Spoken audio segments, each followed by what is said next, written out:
everyone, my name is Daniel Brockett. This is Lake Seasons Grains, the DLC to the original Plastic Lake.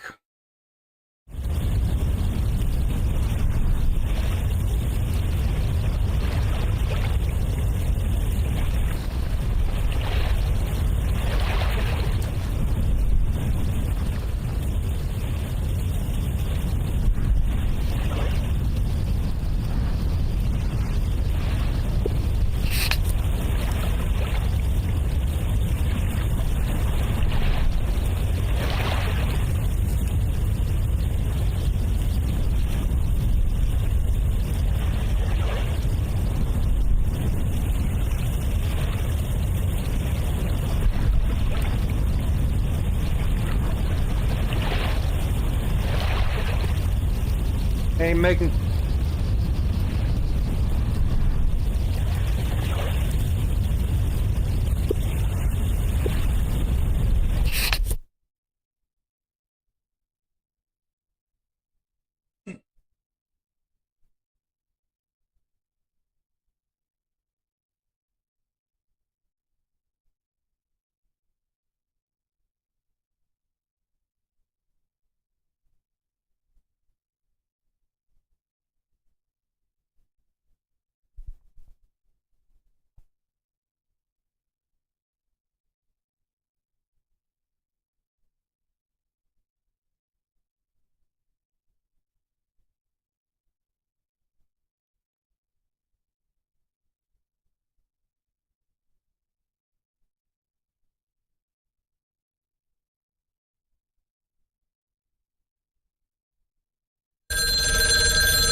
Hello. Hey, Dad. How's that white Christmas looking? You promised, remember? Meredith. Of course, it's coming down as we speak. Wait till you see it. Great. I knew you wouldn't let me down. My plane lands Tuesday at 5:30. Perfect. How will you get here? Will someone pick you up? Obviously. I've got the best chauffeur around. His name starts with a T and ends with Amos Weiss. All right, then. I hear he's the best in the business. I'll make sure he's there. 5:30 sharp. Oh, thanks, Dad. See you soon. 2 more nights, Em. Can't wait to see you. Same here. Say hi to Mom for me. Bye, Dad. Bye, Em. Have a safe trip.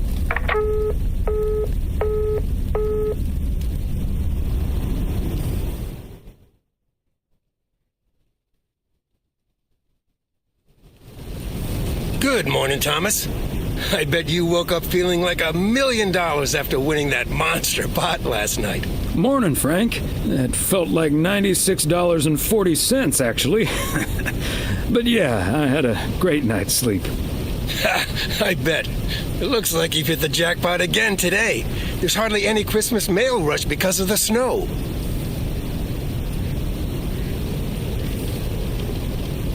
I don't mind being out in the snow. Oh, that's a pity.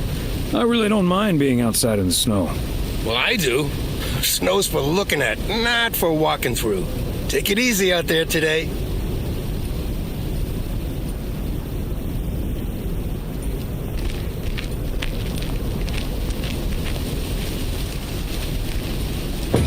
Providence Oaks, good morning. I guess I wasn't the only one that noticed all that white stuff lying around. I now have enough P.O. positive and pet peeves about snow to last me a lifetime. But don't let... Okay.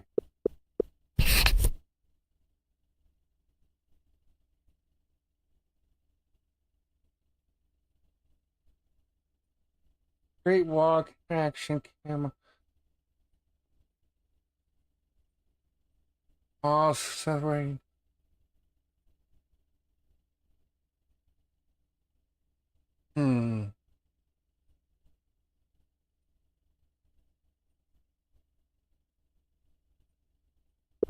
Okay. Let that stop you from...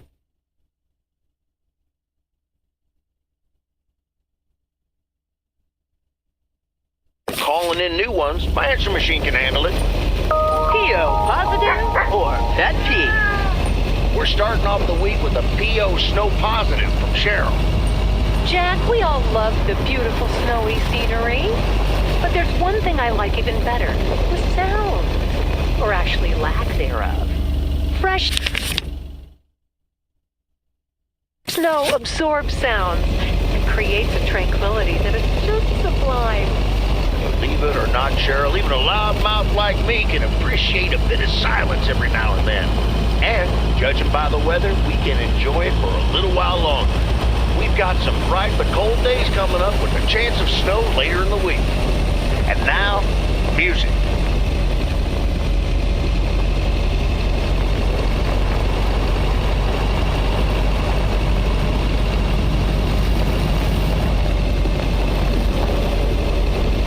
Walnut Drive is where Meredith's girlfriend Jessie used to live. I remember once Meredith came home from school after learning about walnuts. She asked us if they were named after the street.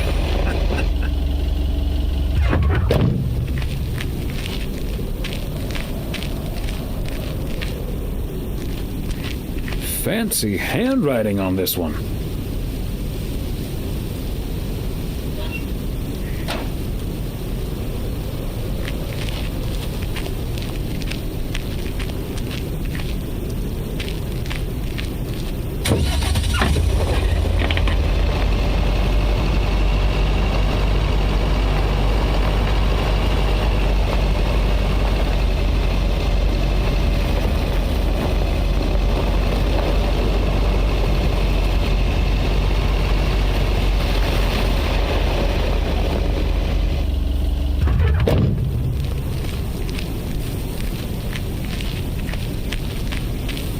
Another satisfied customer.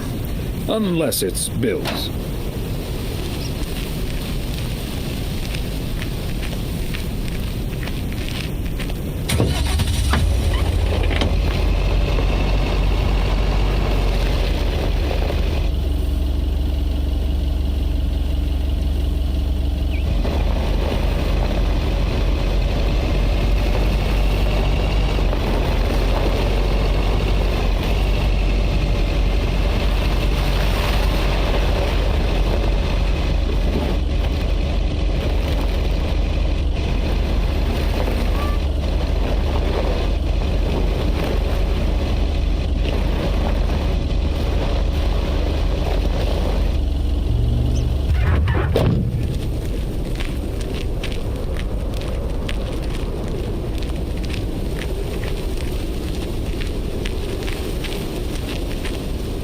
Ah, the parcel, Thomas. Don't forget the parcel.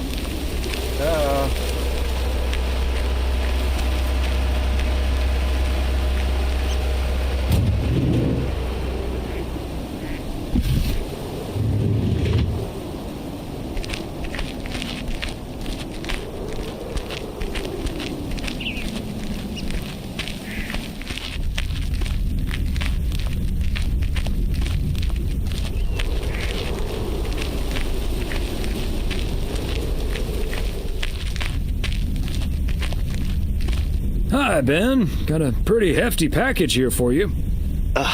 Thanks, Thomas. I've been waiting for that one. Hi, Mr. W.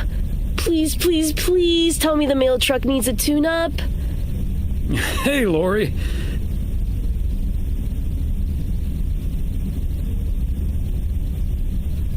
I didn't know you'd already begun working here. Weren't you supposed to start in January? Yeah, she pestered me into allowing her to start a week early. Already put snow tires on half the town's vehicles. At this rate, I can retire before the end of next summer. But this truck's fine, Lori. I gave it a checkup for Frank less than 10 days ago. Ah, are you sure there's nothing I can improve on the old, what do you call this thing again? I'd just call it the mail truck, actually. Boring. We need to come up with a better name than that. Tell you what, Lori. Maybe you can check out the car horn. It sounded a little off last time I checked. The horn, eh? I'm on it. That was easy peasy, lemon squeezy, Mr. W. Diaphragm had gotten a little dusty, but it's all better now. The mail truck is honking like a big old goose again. Thanks, Lori. Come to think of it, I will be calling your truck the Goose from here on out. Big, white, wobbly, and with a honking great horn. Honk honk! The Goose has a nice ring to it. Or a nice honk, anyway. Well, gotta be getting back to my rounds. Happy holidays, you guys. Thanks, Thomas. You too.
Hi there, Mr. Mailman. Got anything for me today? Hello, ma'am. Just one parcel. Thank you, sir. It's true what they say about mail carriers and snow.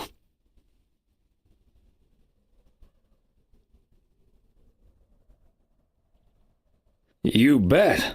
Nothing can keep me from the swift completion of my appointed round. That too, of course. But I meant that the snow makes them look even more handsome in their uniform. Why, thank you, ma'am. That's a nice way to start the week. Oh, I better get this, honey. I'll see you tonight. Oregon Trail Motel. How may I help you?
Flick Shack, buy or rent.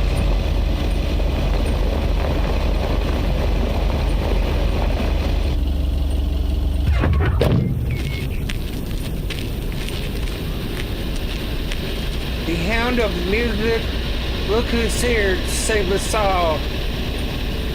Ghost Blasters. A Christmas barrel, supposed to be a Christmas carol, and supposed to be the Sound of Music, the Gremlins, and the Ghostbusters right here.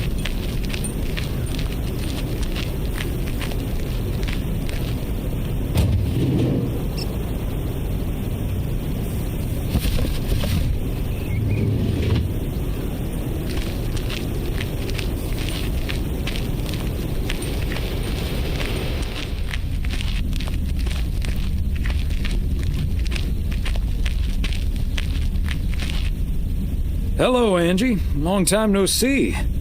One package for you today. Thanks, Thomas. How's Emily? She's very busy. The motel's chronically understaffed.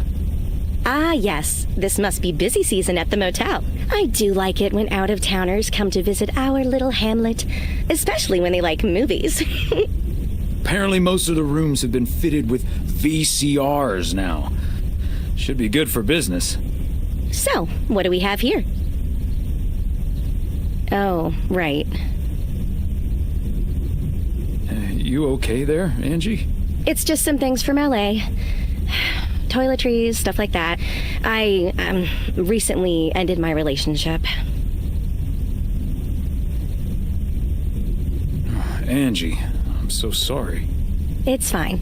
It was my decision, and it was the right decision. The long distance thing just wasn't working out. Still, seeing your spare toothbrush, that shampoo bottle, a stick of deodorant, it just makes it so definite, you know? Like the LA chapter of my life is now finally completely closed. Sounds like you're dealing with it like a champ, though. How did your ex take it? My ex-girlfriend, you mean? Yeah, she's handling it okay. Other than the passive-aggressive shipping of toiletries, I guess. Oh, did you not know? Well, surely it's none of my concern. I mean, it's not exactly something I walk around advertising around here. This is probably the first time I've seen you blush.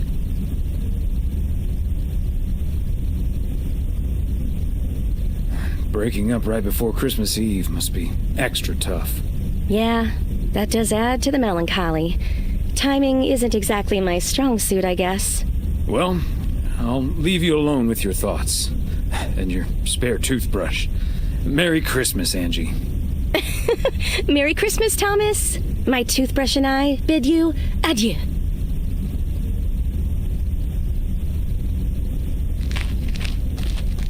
There's the Wacky 3. There's the LGM. There's Arnold Schwarzenegger's The Terminator.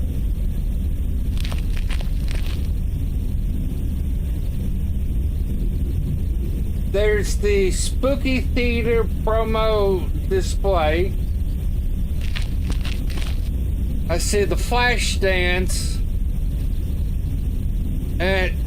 Chevy Chase movie, A Christmas Story, supposed to be the Christmas Story, The Odd Father, supposed to be The Godfather, Space Wars, that's supposed to be Star Wars. I definitely like how they changed the names around for movies.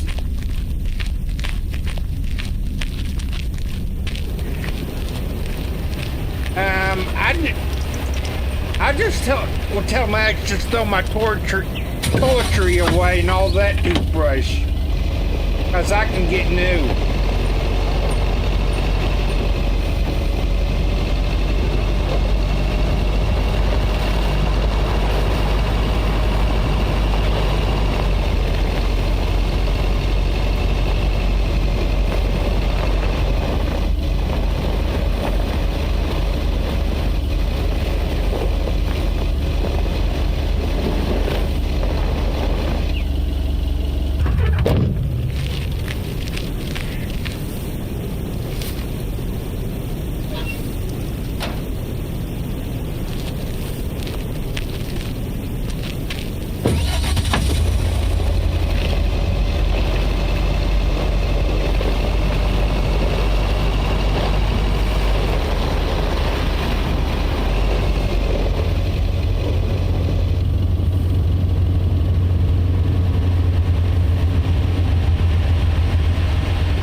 Hey, Beth. How are you on this fine day?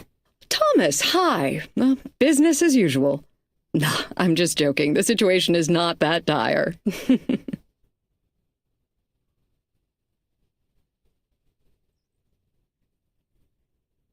I was going to say, sales can't be bad with the holidays around the corner, right? Times have been better, I suppose, but you're right. I'm not complaining. Besides Mildred, there's been an odd customer or two today, and would you believe one of them was even looking for a full set of encyclopedias? Never knew you had a clone walking around out there.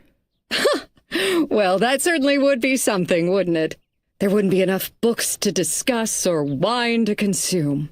By the way, did you know that the world's largest encyclopedia was created in 15th century China and comprised about 11,000 books? Isn't that fascinating? Imagine having to load that into your car.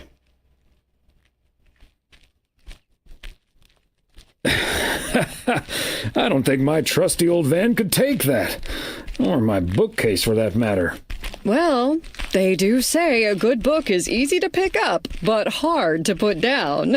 Get it? Well, that's true. How's Emily coming along with Christmas dinner, by the way? I can imagine she's pretty excited about Meredith coming over. So let me know if she needs any more cookbooks. I've got this beauty from Good Housekeeping that's all the rage right now. I'll be sure to ask her.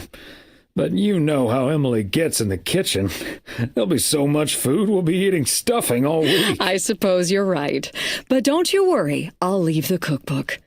I have a feeling St. Nicholas has other things in store for you this year. Sounds ominous. You have no idea. And what does St. Nick have in store for you this year? Doing anything special? I'm flying out to Georgia tomorrow to spend Christmas with my Daniel and his wife for a few days. We're planning a Hawaii 5-0 marathon. It's my guilty pleasure, and luckily it's theirs too. Ah, Dano. Give him my best when you see him. And his wife, of course.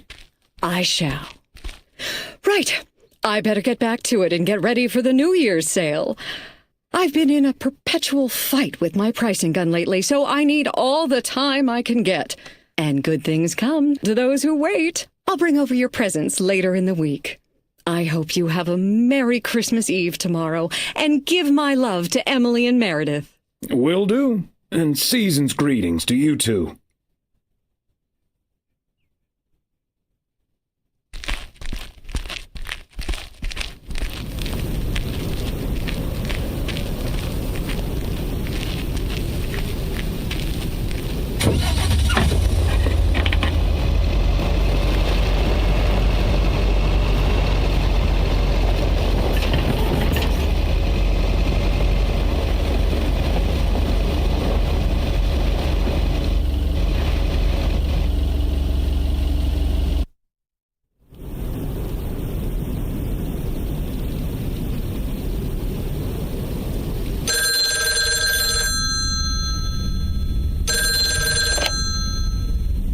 Hello? Hey, Dad. Meredith! Are you all packed for tomorrow? Meredith? Dad, I'm so sorry, but I won't be able to make it tomorrow. What's wrong? What happened? Are you okay? I'm fine, Dad, don't worry, but I'm snowed under with work. It's at 86. It needs to be up and running at the start of the new year. I stumbled upon some errors today, and now we need to fix them this week. This sucks. That's such a bummer, Em. But I understand. Thanks, Dad. I'll make it up to you, I promise. We've all worked so hard this year. Can't squander it all in the last week, right? I hate to say it, but it sounds exactly like what you said last year. Have you told your mom yet? Yeah, I just called her at the motel. Oh, someone's calling. Must be your mom. Okay, well, that's my cue. Gotta get back to it. I'll call again soon, Dad. Love you. Hey, is that you? If by you mean Emily, then yes. If you mean M for Meredith, then no. I just got off the phone with my other M, so I was pretty sure it was you. Oh, Thomas, don't joke around as if nothing's wrong. I know, Em. I don't know what to say. Well, just deal with it, like we always do. Why don't we invite someone else? Unless you're happy with just Mildred coming over. That's a good idea. I'll think about it and maybe invite someone tomorrow. Okay, honey. As long as you don't invite Jack, you know, his jokes may even scare off the turkey. In any case, I'll call Beth and ask her again, too. And then I have to do a towel run, refill the vending machine, and vacuum the reception area. So it'll be a while before I'm done. I'll see you tonight, honey. Okay, Em. Drive home safe.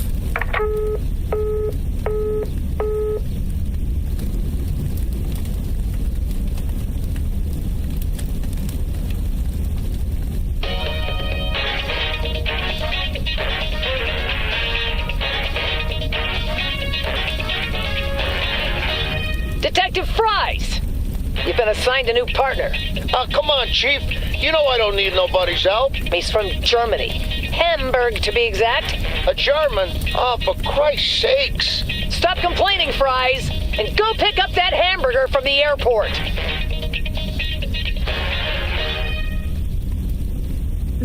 Magnum PI.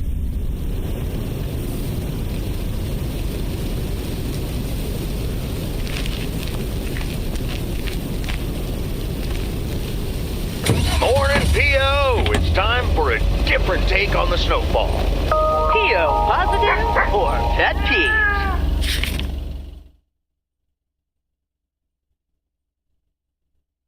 Take it away, Charles. Jack, I'd like to respond what Cheryl said about the snow yesterday. Sure, it makes everything nice and quiet, but we can't forget the sweet sound of crunch and snow beneath our boots. Thank you very much. Sure we can, Charles. And that's the last one about snow for now. Apologies to the guy with the pet peeve about, well, yellow snow. Better luck next time. Today's weather as bright and beautiful as yesterday. Enjoy the crunch, folks. Back to the playlist.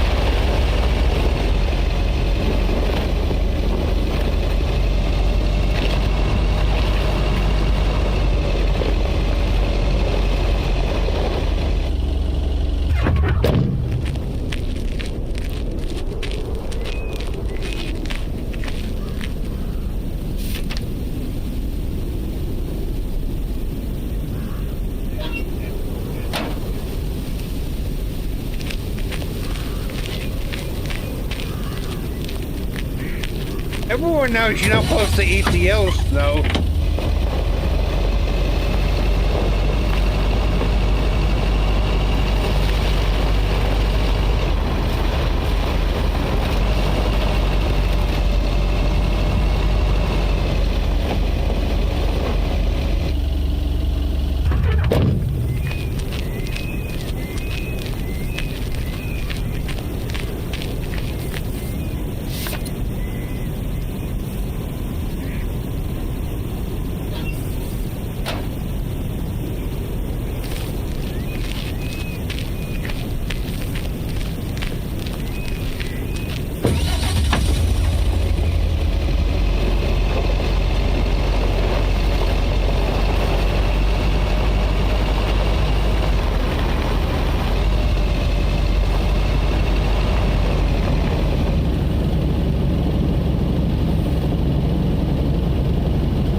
Circle.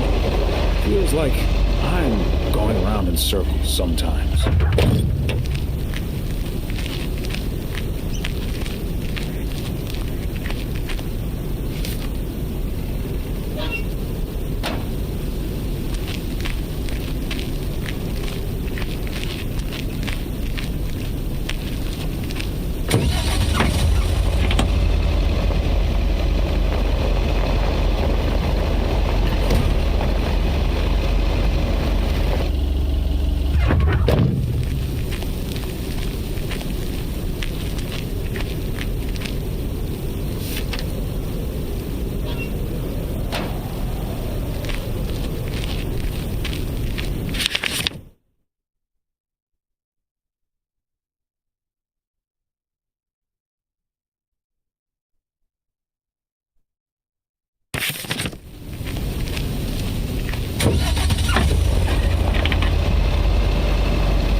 did ask me to keep an eye on his place. Seems to be in order.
Christmas gift? Here's hoping.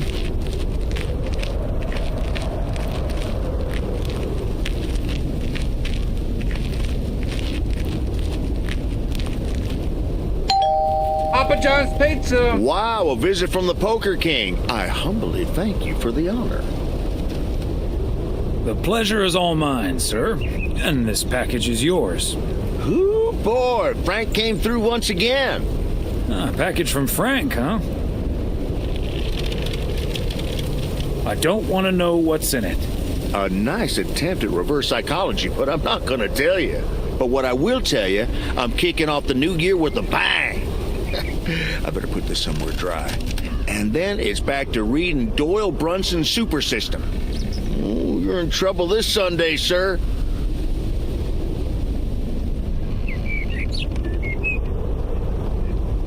And what are you doing tomorrow night? I'm going to visit my brother and his family in Idaho. Anyway, later, Thomas, and take care on those icy roads.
go.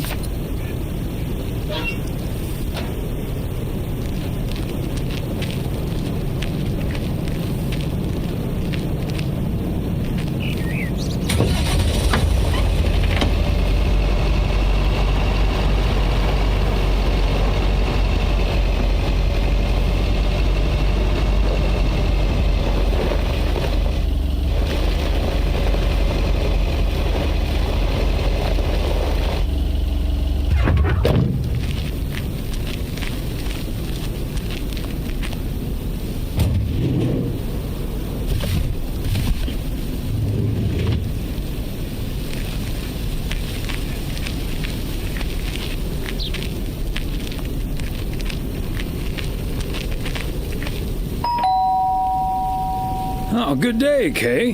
Hi, Thomas. I've got a parcel for you. Thanks.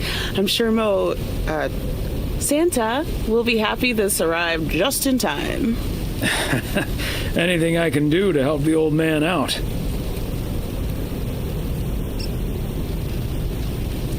How are things with the family? Good. Good. Really looking forward to the holidays. I've been making Grace this great big space station out of ply. It's coming together really nicely. And Barry is getting Max a second-hand guitar as we speak. Oh, that sounds great. I'm sure they can't wait for Christmas. Neither can I. What about you and Emily? Got anything special planned for the coming days? Well, sadly, Meredith can't make it this year. Right. I'm sure she'll make it out here sometime. Yeah, sure. Well, I'd best get on. I have to check on the oven.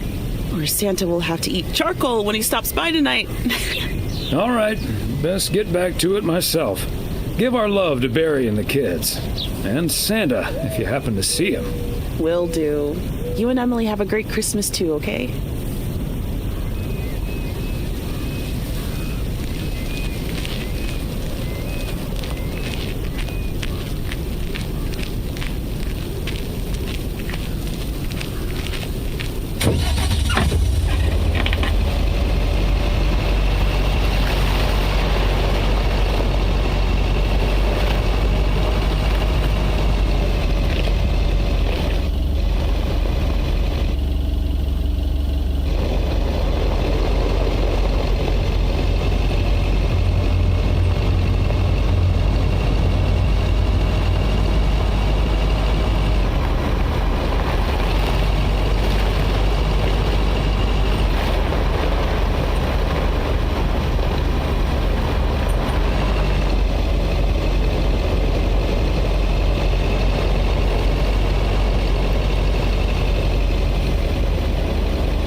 They must be out of town for the holidays. And yet another satisfied customer.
Greetings, Nancy.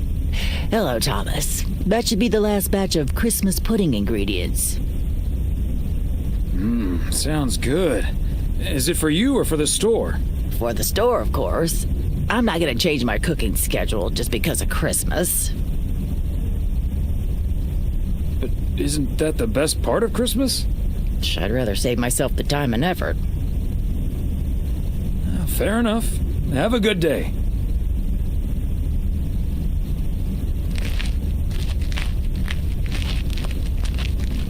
Well, that's Mrs. Scrooge, all right.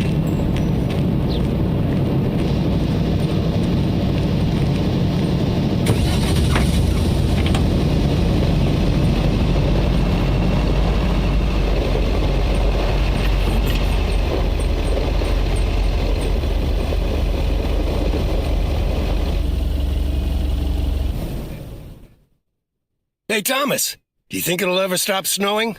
I'm glad it's the last day before Christmas break. Well, sorry, Frank. They're forecasting snow until at least the new year. But hey, about Christmas. Meredith bailed on us, which leaves us with a bit more food than we can handle. Maybe you'd like to volunteer and help us eat it tomorrow evening. Christmas dinner at the Weiss residence. That sounds great, Thomas, but I'm afraid I'm all tied up. The Knicks are playing the Celtics. I think the Celtics will go all the way this year, but I wouldn't count out an upset at the Garden. I'm not going to give you betting advice, Frank. I'm going to have to sleep on it, but you know I can't pass up a juicy bet. Hey, Thomas, before you go home, I need a favor. Can you help me with that guy over there? He said he's looking for a job, but I really... Try to find out what he's made of, okay? Good luck. Hello, young man. I heard you were looking for a job. My name's Thomas Weiss, and I've been working for the Postal Service for nearly 40 years. Hi, I'm Matt Kearney. I'm glad someone finally showed up. Nice to meet you, Matt. Could you tell me a little bit about yourself? Well, I'm basically a computer expert, kind of in between jobs right now. I've been programming since I was 11 years old. I'm looking to start my own software company. Ah, that's great. So you want to save up some money to start your own enterprise one day? Bingo. I'm already working on it at home, and whenever I have time in my schedule.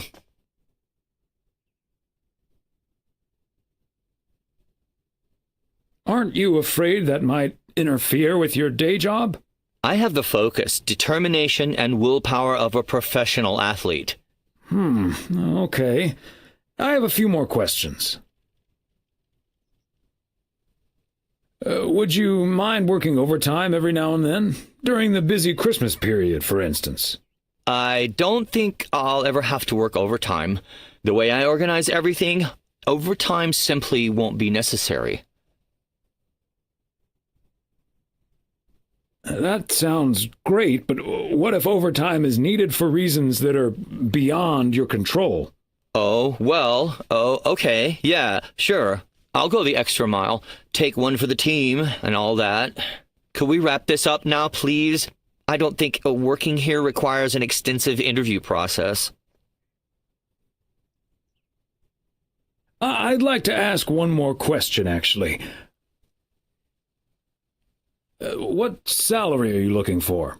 I know I can't ask for a salary in the computer expert range, but I would expect a salary that reflects a senior position. Thanks for applying. We'll be in touch. Okay, but please be aware that I've also received other offers. Bye. Hey, little snot-nosed kid wanting money already.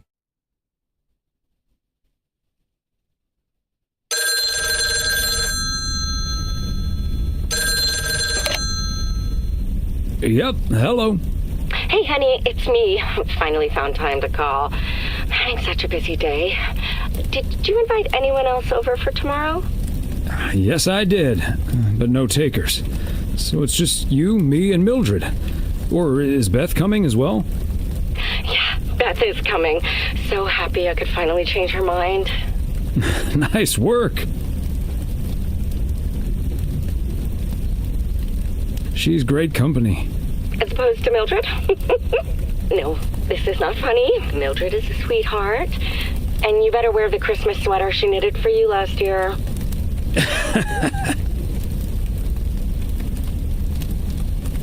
I love Christmas sweaters, so don't worry about it. Great. So I won't be the only one looking stupid. Oh, by the way, I've got great news. We finally found someone to take some shifts off my hands. That's fantastic. No more 60-hour work weeks.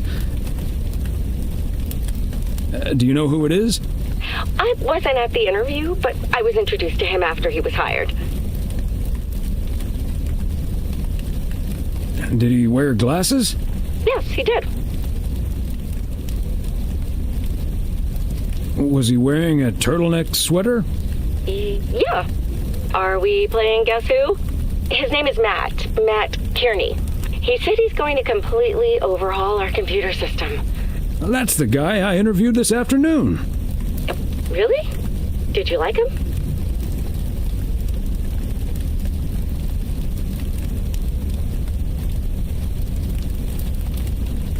Can't say that I did, to be honest. That's a shame. But it doesn't matter. He'll be taking the load off my shoulders. And I won't be working alongside him anyway. You'll probably see him more often than I will. And there I was thinking I dodged a bullet. We'll see how it all pans out. Oh, gotta go now. Bye, hun.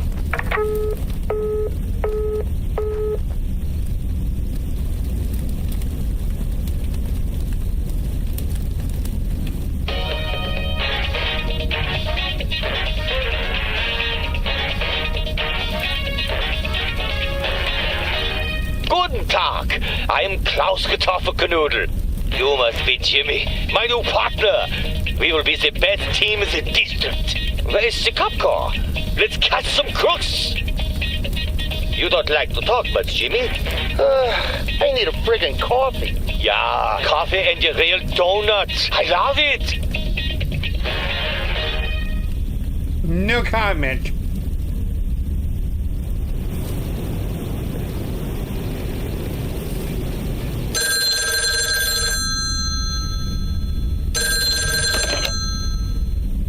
Weiss residence, good morning. Hey, Dad. It's me. Hey there, Em.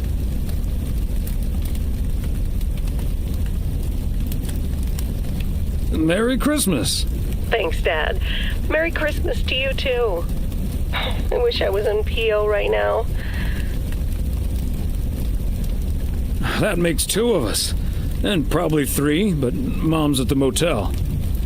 Guess I'm not the only one working today, then. Fine mess I got myself into, huh?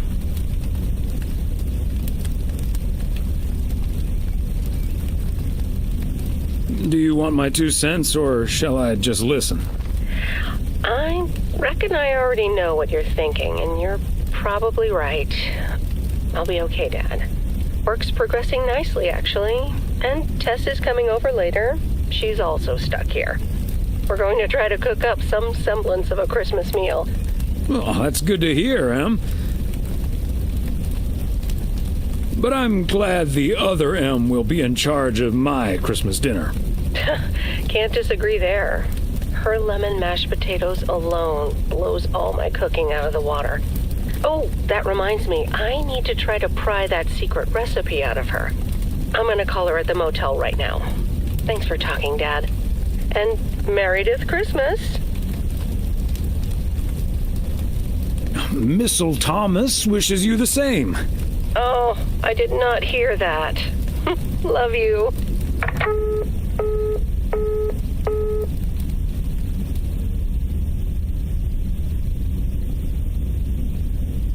Oh, Mildred, you shouldn't have. We already have the most beautiful pair of Christmas sweaters in the world. And now we have 2 sweaters each. You must have put so much work into them. Oh, please don't mention it, dearie. Knitting sweaters can be quite straining, but knowing how happy they make you always makes up for it. Well, we're so grateful. Right, Thomas? They're beautiful. Thank you so much, Mildred. They're so comfy and colorful. If only it was Christmas every day. Oh, Thomas, that makes me so happy to hear. I can't wait to start working on next year's designs. I've also made sweaters for Frank and Jack and Robert and Bert, but they all said that wool gives them an allergic reaction. Isn't that a coincidence? Beth, I hope you aren't allergic to wool. You're not going to believe the coincidence, Mildred, but yes, I actually am. And it's such a shame. If only I, too, could celebrate Christmas wearing one of those beautiful sweaters. Anyway, Emily, would you be a darling and pass me the peas, please? Peas? I don't... Oh, you mean the string beans. I suppose peas would have gone lovely with the meal as well, now that you mention it. Right, Thomas? I suppose. Oh, yes, of course. I meant the string beans. Of course, silly me. But let me get on with it. It's time for my presents now. And you may have already guessed that they're books. Mildred, why don't you open yours first? Well, I'm not really one for presents, but I appreciate the gesture. Let's see now. The Cat's Pajamas. I've never heard of it, but it has a nice title, I suppose. It's an encyclopedia about cats. A Whiskerpedia, if you will. Someone drew my attention to it, and I immediately thought of you. Oh, well, isn't that lovely? Such a heartfelt gift. Isn't it, Thomas? That it is, Emily. That it is. It is a nice gift, Beth. Thank you. It was my pleasure, Mildred. And now for Emily's gift. Why, thank you, Beth. I do always appreciate your taste in books, so I'm looking forward to The Countess and the Carpenter. Would you look at that? Is this a romance novel? I've never really read one of those. Right in one guess, Emily. I hear the writer Summers here, so this book is locally sourced, so to speak. And dare I say it, the prose is quite compelling in the romance department, if you catch my drift. I think I do. Beth, you are something else. Thank you. This will certainly get a nice spot on our bookcase. Good to know the romance department is in our bookcase now, so I'll know where to find it. Well, I'm looking forward to reading it already. Thank you so much, dear Beth. You're welcome, Emily. I'm sure you'll love it. Okay, Thomas, it's your turn now. Let's see. Crazy sports facts 2. Even more crazy sports facts. I still need to start on part 1, to be honest, but I'm sure it's a remarkable collection of sports facts. Thanks, Beth. You're welcome, Thomas. And you're right, there's some fascinating tidbits in part 1 as well. Even if one no longer actively plays sports, it's at least fun to read about it, right?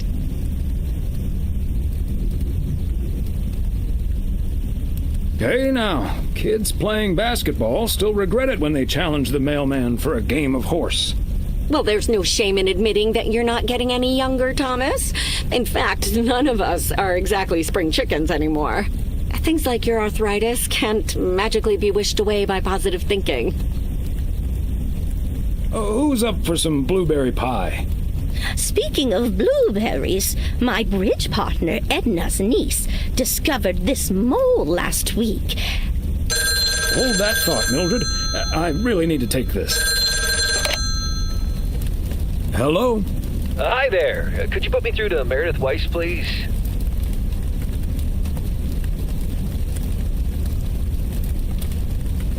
Meredith's not here. She's at home. Gotcha, but this is the number she said I could reach her at. You're talking to her father in Oregon. She's at home, celebrating Christmas. Wait, what? Christmas?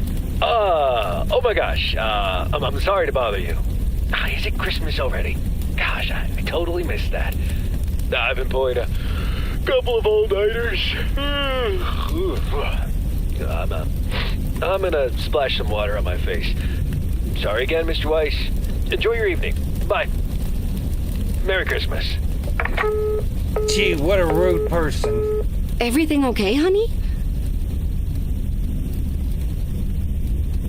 All fine, dear. Just someone who doesn't understand the spirit of Christmas. Never mind. Beth, you were saying? I wasn't actually, but I was looking for a way to say this, and now's as good a time as any, I suppose. My dear friends, I am leaving Providence Oaks. What? You're what? What's that, dear? Why? Well, before we move on to the sad part, let me first tell you the good part.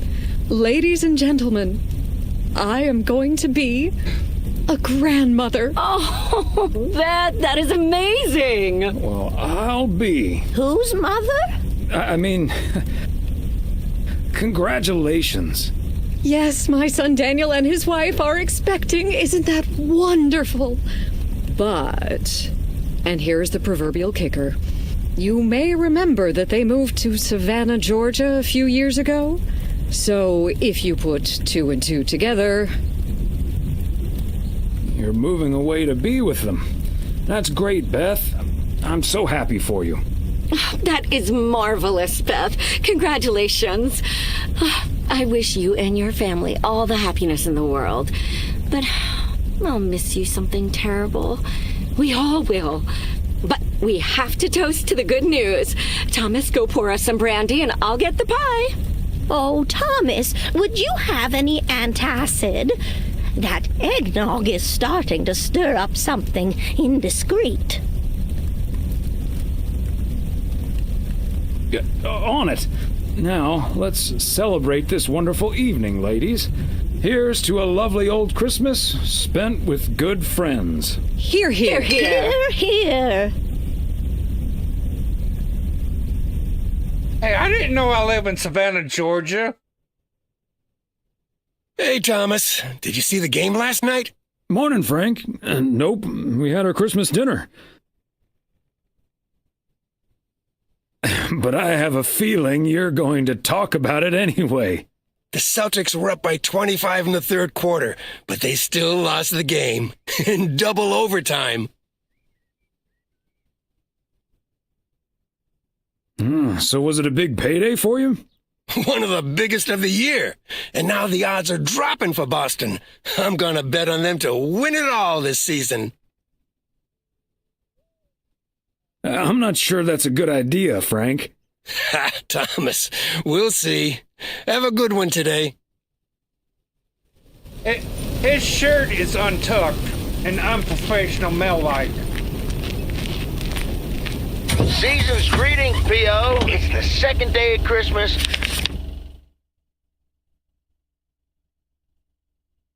And I don't have turtle doves or partridges in pear trees, but you know what I do have? P.O. positive or pet peeve? Season's greetings to you too, Jack. It's, Angela here. I watched the movie Gremlins the other day, right in my own cozy VCR-equipped living room. And I just want to say that it was a lovely and inexpensive way to have a great time. Thanks for the tip, Angie. Angela. I'm going to assume that wasn't a surreptitious Jack. And I'm also going to assume my next rental there will be free of charge. Hey! Okay, on to the weather. It looks like we'll have lots of snow today. How about some music now?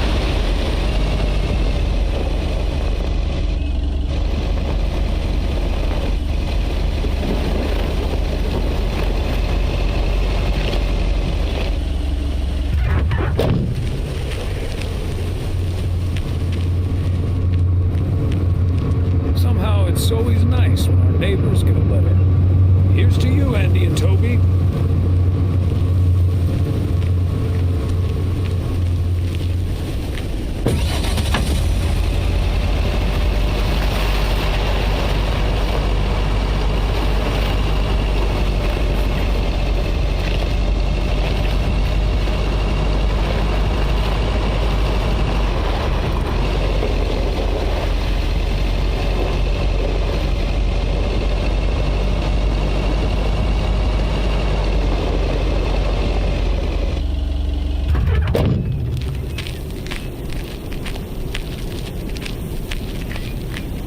fancy handwriting on this one.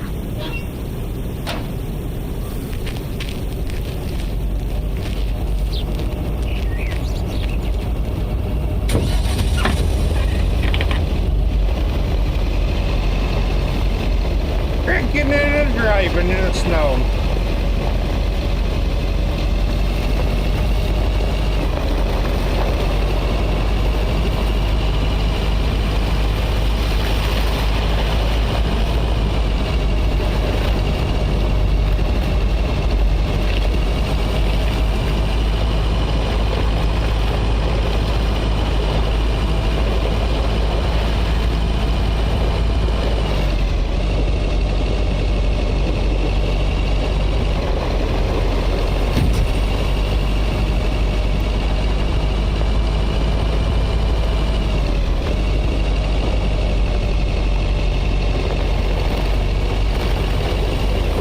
Just keep the wheel steady and trust the snow chains on the tires.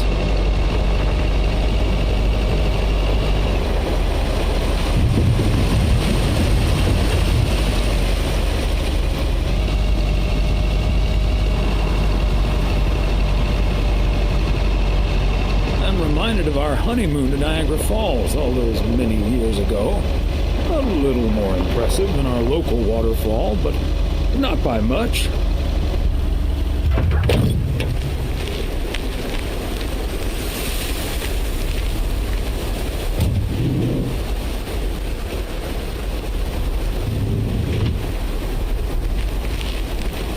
Oh, silly me. I forgot the package.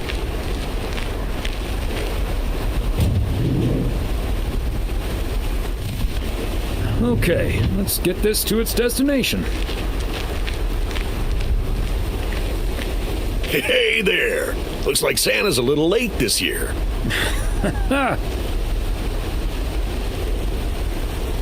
If you keep ordering heavy parcels like this, Santa might just skip your house altogether. Oh, sorry, Thomas. Let me give you a hand. That must be the fire pit I ordered. Now I can finally go ice fishing without freezing at the same time. Ice fishing?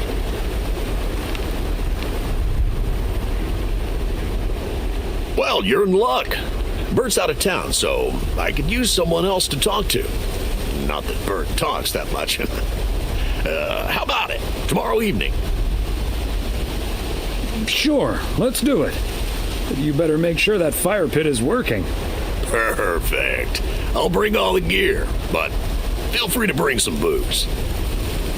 Hey, did you have a nice Christmas, by the way?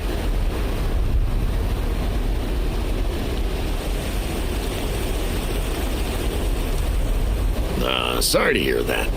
Anyways, I won't hold you up any longer. I need to assemble this baby. See you tomorrow, Thomas. I'll come pick you up.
Probably freezing cold.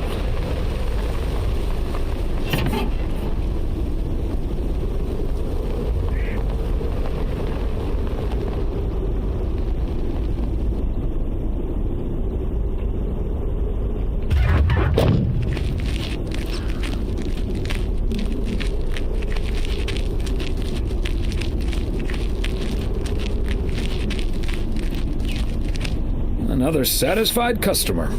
Unless it's Bill's.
Whoa, looks like you're having some car trouble. Yeah, just a second, my good man. Gabriel, can you figure out what's wrong with this blasted vehicle? Give me some good news here. I mean, I'm not really a car mechanic, Mr. Price, but I know the smoke isn't a good sign.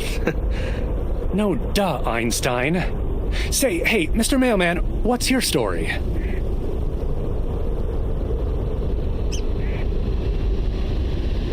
Wait a minute. Aren't you Connor Price, KNW6 News? In the flesh. Are you a regular viewer? Absolutely. I like to catch up on the local goings-on right before reruns of Fries and the Hamburger. I see. And is yours a Nielsen family? With an odometer and everything? Nielsen? No, the name's Weiss. Then how does that help me? Huh? Gabe, if you don't know what you're doing, then why on God's green earth are you fiddling around with that engine? Just thought I'd pop up in the hood, Mr. Price. What with the smoke and all? It needs to vent. Needs to vent, huh? Never have I felt more like a busted car engine. God! I'm dying in this podunk country-ass town. Bunch of freaking yokels. So, hey there. I see you've already had the privilege of the full Connor Price experience. Quite the experience it was. Well worth the price of admission. Yeah, Connor can be a bit much. Anyway, I'm Ilsa Richter, local TV segment producer turned car problem solver. And that sporting young man over there is Gabriel Serrano, local TV sound guy turned amateur mechanic. Emphasis on amateur. Hey, I never claimed to know anything about cars. Just because I used to be a studio tech, Mr. Price put me on engine duty. Anyway, nice to meet you, sir. Nice to meet you. I'm Thomas Weiss.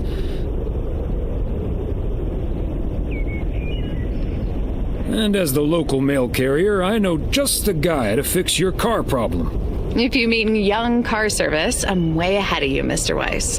They're on their way right now. That's great, Ilsa. You're an even better car problem solver than you are a segment producer. Flattery will get you everywhere, Gabe. That must be Ben Young. You're in capable hands. He'll have you fixed up in no time. God, I hope so. We need to get to Melville, and we're already way behind schedule. Hey, Mr. Mailman. Come in here for a second, please. Oh, no, excuse me. Not Duty Poindexter. apparently calls. Happy travels. So, we meet again. Uh-huh. Hey, I'm new here. All of a sudden, I have to check in 3 people at once who want their own rooms. Separate but close to one another, all equipped with TV VCRs. And, well, long story short, I need to reach Emily Weiss, stat. I'm guessing the local post guy would know where to reach her. Sure. Her home number is 555 Go Take a Hike. Oh, thank you ever so much for nothing. God, where am I supposed to see whether room 2 has a VCR installed? I'll just leave the parcel here on the counter. Bye. They're already gone. Mighty fast towing there, Ben. Go take a hike. Now that me laughing. It's 555. Go take a hike.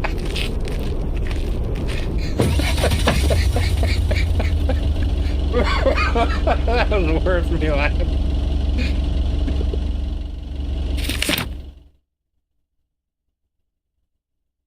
That was worth it.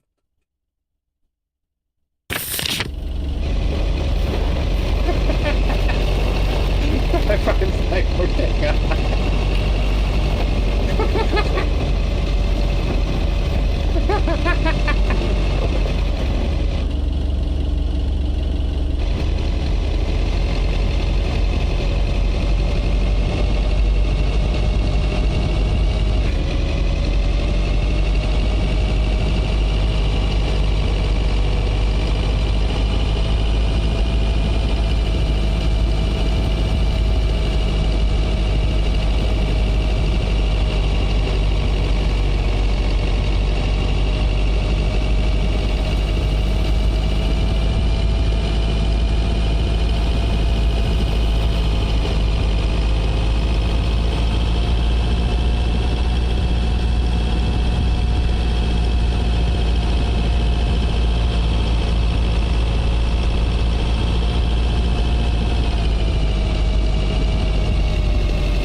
Part and parcel.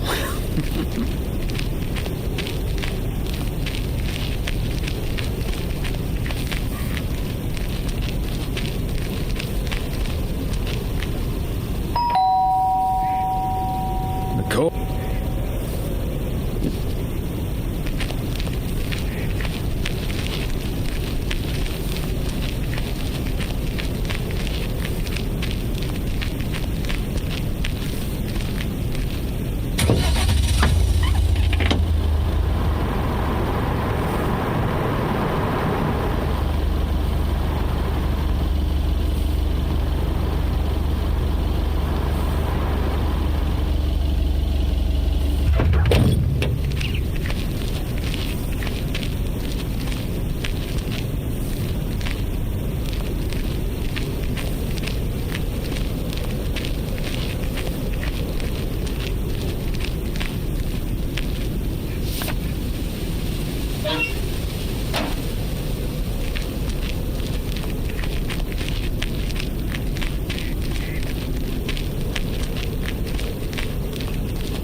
A belated Christmas gift?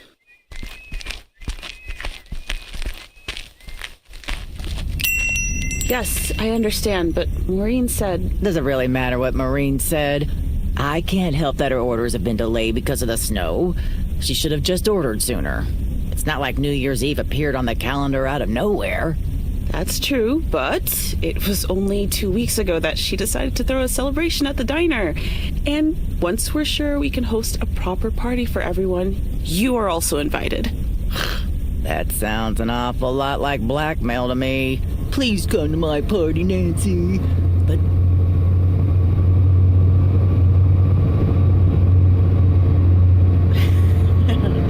I'm sure she didn't mean it that way, and I'm sure you're more than welcome either way. But I have to run now. Bye, Nancy, and hi-bye, Thomas.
Okay, sorry about that, everyone. It's games should been have updates.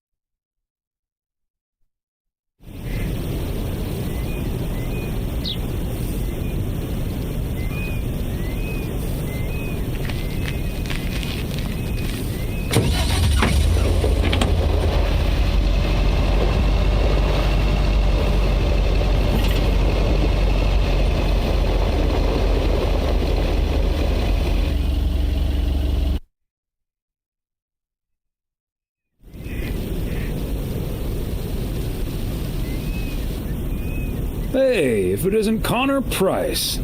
Oh, that's him, huh? He's taller than he looks on TV. Let's hope he's in a better mood now. He was really quite rude to me earlier. Wow, sounds like a real jerk. Hello, Mr. Price. Still fuming, I see. Well, hey there. Good to see you, man. Yeah, I guess smoking is a slightly healthier way to blow off steam, especially since we've had a bit of change of plans. Oh, hi, ma'am. I don't think we've met. Connor Price, KNW6. Welcome to the Oregon Trail Motel, sir. Better get to work, honey. I'll see you tonight. Okay, what's up with her? Christmas hangover? You'll have to forgive my wife. She can be a bit protective of me. Protective of you? Oh, I see. You told her about our little kerfuffle earlier. Listen, I'm man enough to admit that it wasn't my finest hour. I'm usually a lot more easygoing. In fact, the Willamette Week once called me one of the most likable faces in local broadcasting.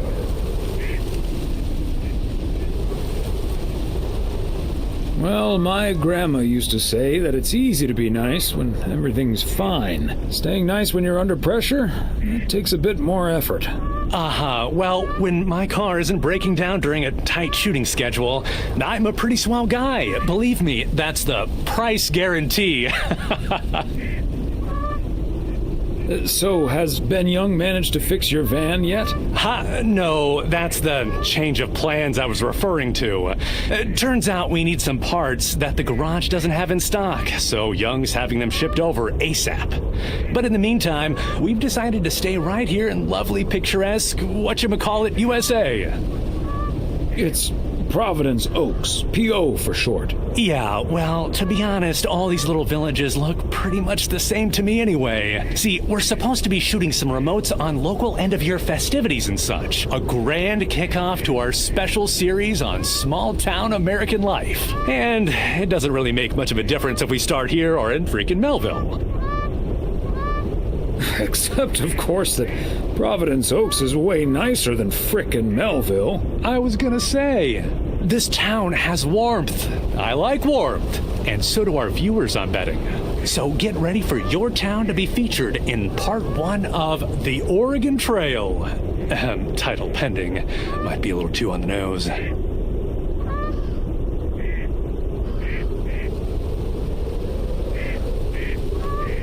That is the same name as this motel, so I guess it isn't particularly original. My wife works here as a receptionist, but she's not the one who named it. See, this is what I'm talking about. Real conversations with real Americans, right? But as fun as this is, I should be turning in. The three of us each got our own quaint little room.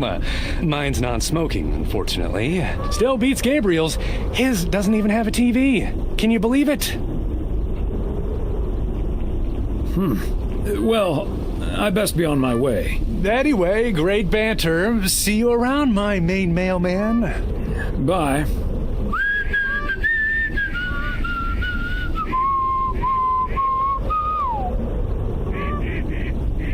I don't like that TV news report for some reason.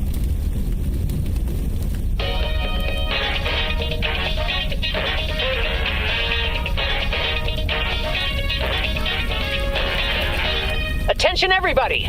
There's a suspect situation at the drive-in. Sounds like a job for fries and the hamburger.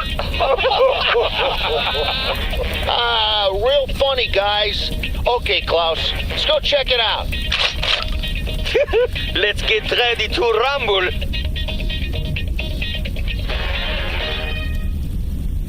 Yep, it's based on the 1980s TV series Magnum PI. What a gloriously...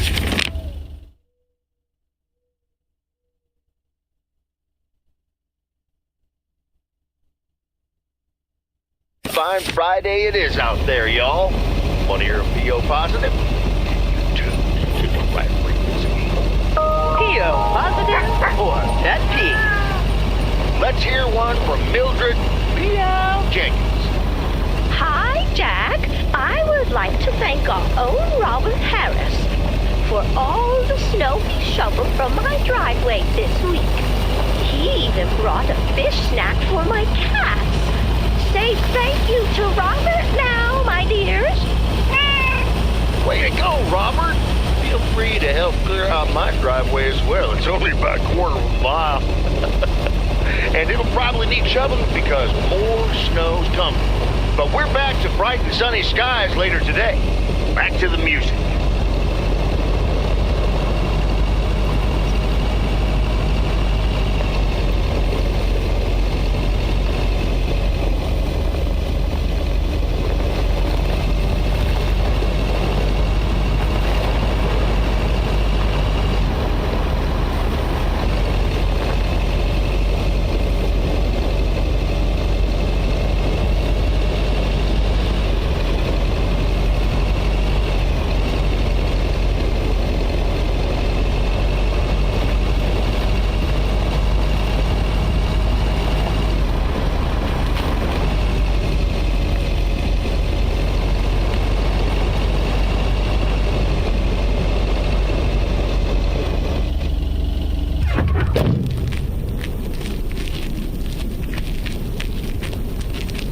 There we go.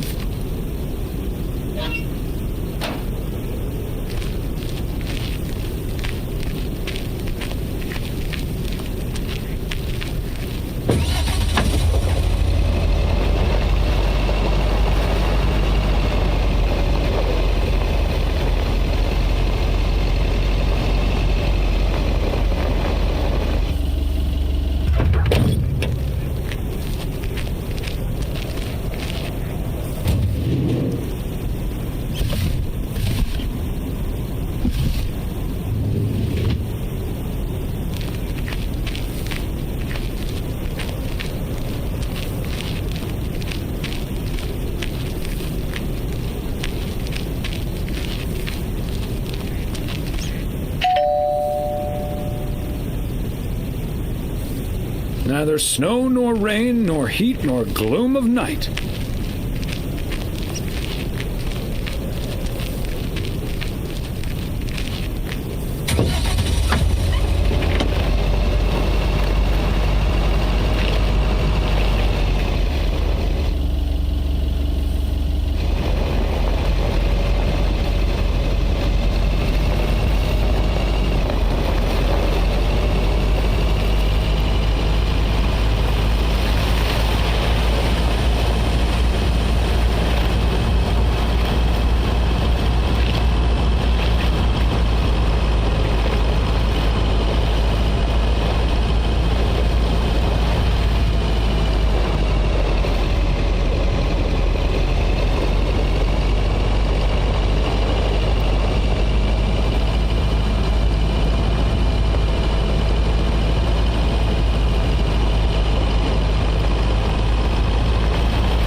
Okay, let's get this to its destination.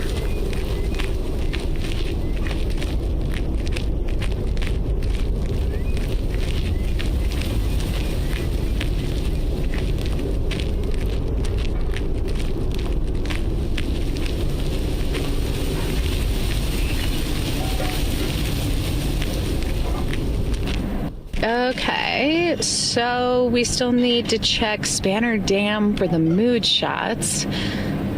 According to this, it offers damn fine views. So.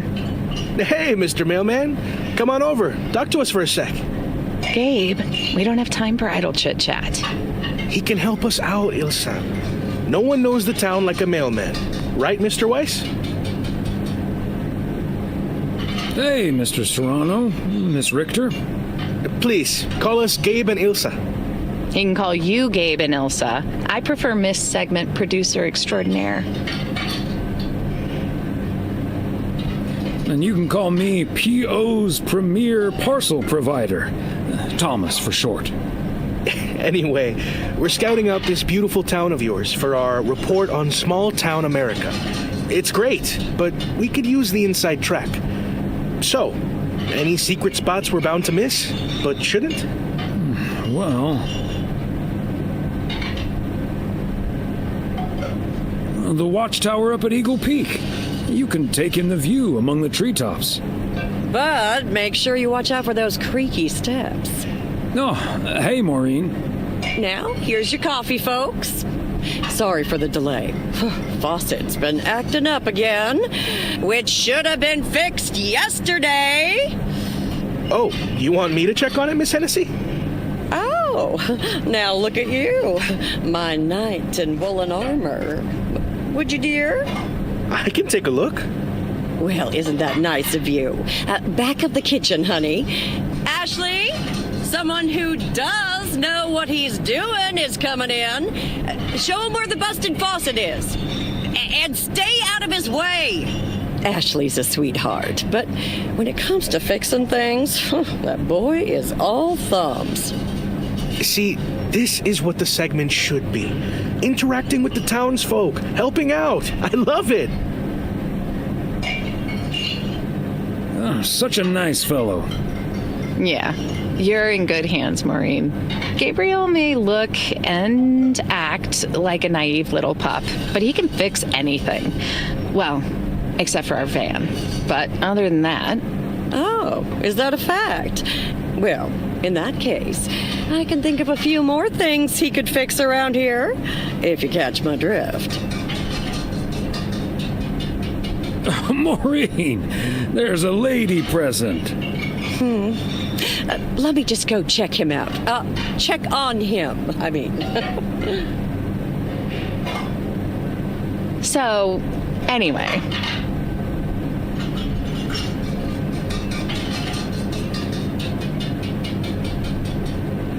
So? Wait. You had the Connor Price experience the other day. Have you recovered yet? I actually encountered him outside the motel yesterday evening. He was a lot nicer this time. Really? Oh, did he greet you with, "Good to see you, man"? Yes. How did you know? That's his go-to when he's forgotten your name. It's "Good to see you, man" for guys and "Hey, lady" for gals. Really? Wouldn't worry about it, though. He called me Lisa for the better part of a year. Connor's a lot. But I guess after this week, I can update my resume with not just segment producer and car problem solver, but also Connor Price wrangler.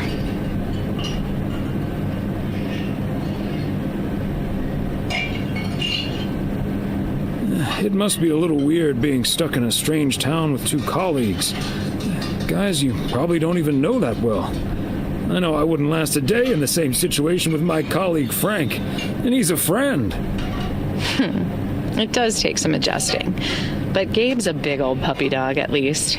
He's as uncomplicated as Connor is complicated. So that's a welcome antidote. Well now, Sounds like someone is getting a little warm under the collar for our Gabriel. Just between you and me, honey, I have a hunch that feeling is more than mutual.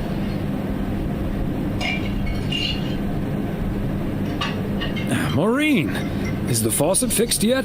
All I know is I just spent 5 minutes with our knight in the kitchen, and during that time, he mentioned Ilsa about 12 times. Really? Well, Faucet's all better now, Mo. And we should be hitting the road right about now. Right. Thanks, Maureen. Nice talking to you, Thomas. Bye now, folks. Be sure to check in again soon, you hear? Huh, these TV folks sure know how to liven things up, don't they? Indeed, Maureen.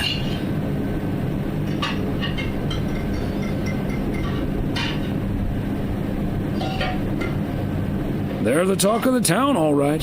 Oh, that reminds me. You know about my little New Year's Eve shindig, right? I'm counting on you and Emily. We'll party like it's 1986. Because it will be.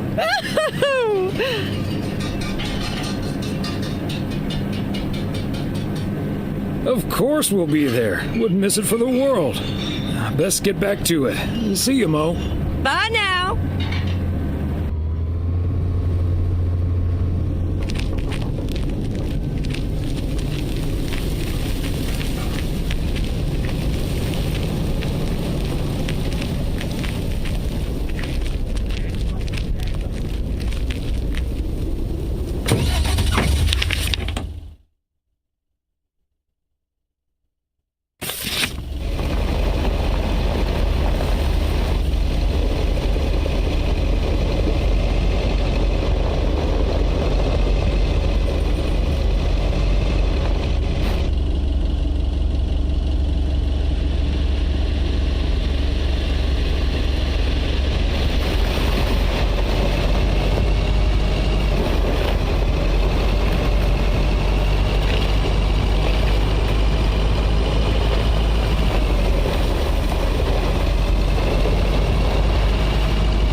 Ah, look who's here.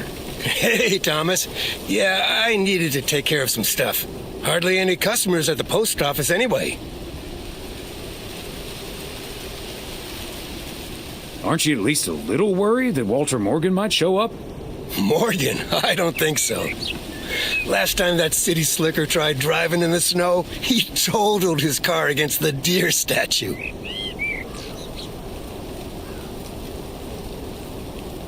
Can't say that you're wrong there, Frank. That big sucker you're carrying is for me, huh? Right on time. It's all coming together. Hey, Thomas, you can keep a little secret, right? Of course, Frank. Great. It's not a big deal in any case. A buddy of mine was able to get his hands on some premium quality fireworks. I'm selling them with a nice profit. And anything I can't sell, well, let's just say you want to be outside Moe's Diner when the clock strikes 12 on New Year's Eve. Frank, that sounds illegal and dangerous. I'm going to leave now and pretend we never had this conversation. Okay, Thomas, fair enough. See you at the office. And I hope you still enjoy the show.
Part and parcel.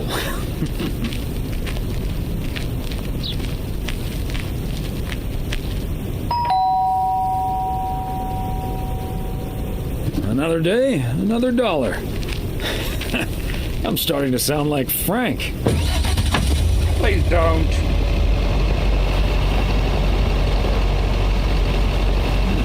Is that much Christmas lighting really necessary? No comment.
belated Christmas gift?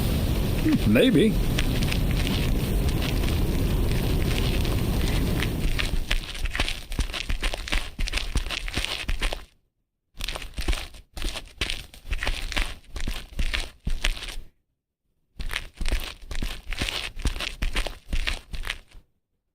Hi, Beth. I got a delivery for you. Where do you want it? Oh, dear Thomas, I almost didn't see you come in there. I was lost in thought, I suppose. Please just put it on the counter, if you will. Thank you. And thank you again for a lovely Christmas dinner. I had a marvelous time with you all. We loved having you over, Beth, as always. Emily and I had a great time.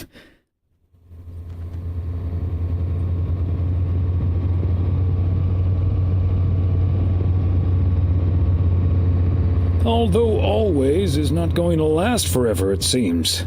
Well put, Thomas. I do like that. It was quite a shock for both Emily and myself, to be honest. We've known each other for so long. We're practically part of each other's furniture. Let me guess. I'd be your bookshelf. Yes, especially since all the books on there are gifts from you anyway. Oh, but I will miss you two. As Helen Keller once wrote, so long as the memory of certain beloved friends lives in my heart, I shall say that life is good. You're like a walking library, Beth. Always a fitting quote. So, haven't you ever thought of moving closer to Meredith over all these years? She is living quite a ways away, right?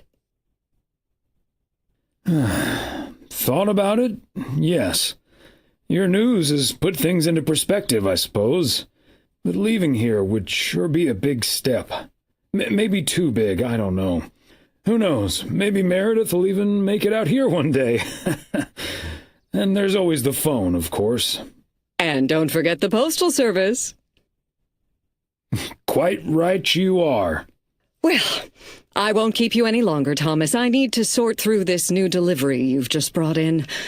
And believe you me, that's going to take me a while. Maybe it's time for some new glasses. Huh. Until next time, my friend. Up and at 'em. See you, Beth.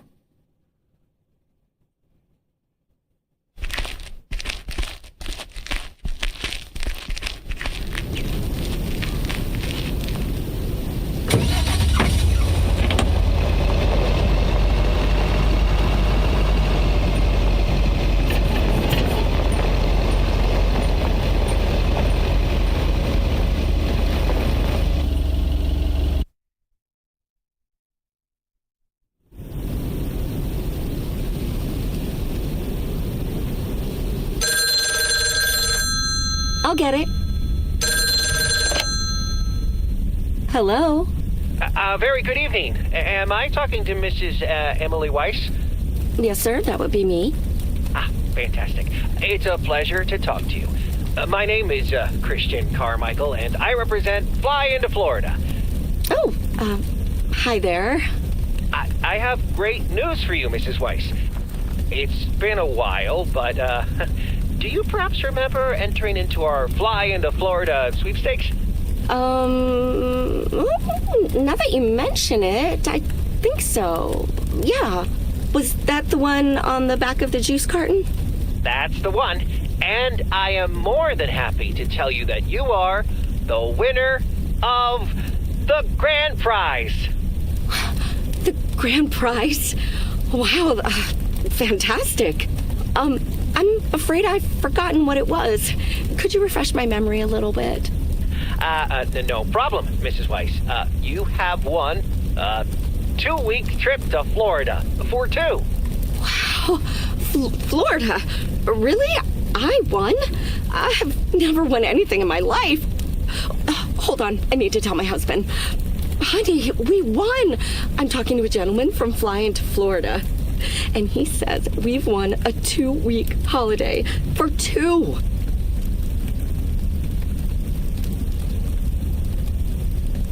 Get out of here, Florida?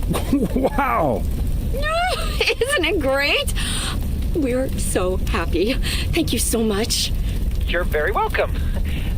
You've got plenty of time to let it all sink in. Next, we'll be sending you an extra special envelope. It will contain a confirmation letter, airline tickets, hotel tickets, and I totally forgot to say this earlier, a $500 check covering any additional expenses. Oh, wow. I can't believe this is happening. Well, it most definitely is, Mrs. Weiss. And we'll be making sure you both have the time of your life. There's one thing I must stress. The dates can't be altered. So if you have plans for the first 2 weeks of September, this would be a great moment to change them. And I hope this answers all of your questions for now. Congratulations on winning. And we look forward to seeing you fly into Florida. Thank you. Bye. I think I need to sit down for a moment. Florida. Oh, that's Robert. Sorry, honey. I can't celebrate with you right now. But I'll make it up to you tomorrow night at Moe's. I will hold you to that. Have fun on the ice, hon. And when you start to freeze out there, just think of sunny Florida. Talk about Florida. I have family who lives in Florida. Ooh, boy. Drilling a hole, getting that fire pit going. Ice fishing's a lot of work. And it's cold, but we're fishing all right.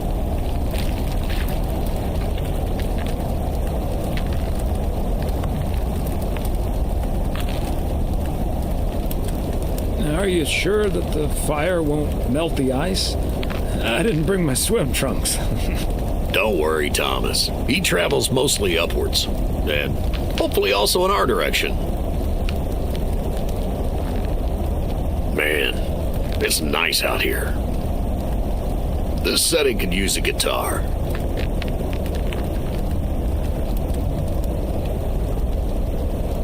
Yeah, guitar tunes would sound nice right now. It'd be a shame to disturb the peace now, though. Hey, what was Emily going on about when I picked you up? You guys are going to Florida? Yeah, apparently we won a 2-week trip. Wow, congrats. Not that Florida's my cup of tea, if I'm honest.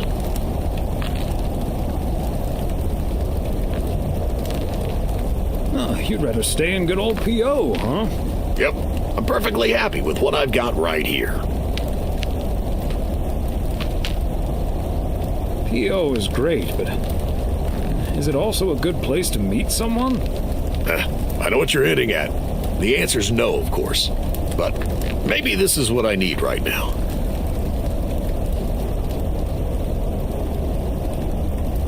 Yeah, just give it a little time. Or a lot. Nothing wrong with that. Wouldn't it be ideal if Mrs. Wright dropped by my house one day?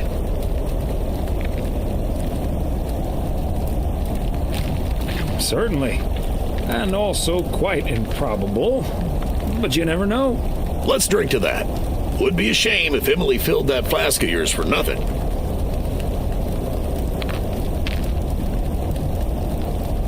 Take it easy, designated driver. One sip won't hurt, sir. Cheers. Now let's catch a fish and get the hell out of here.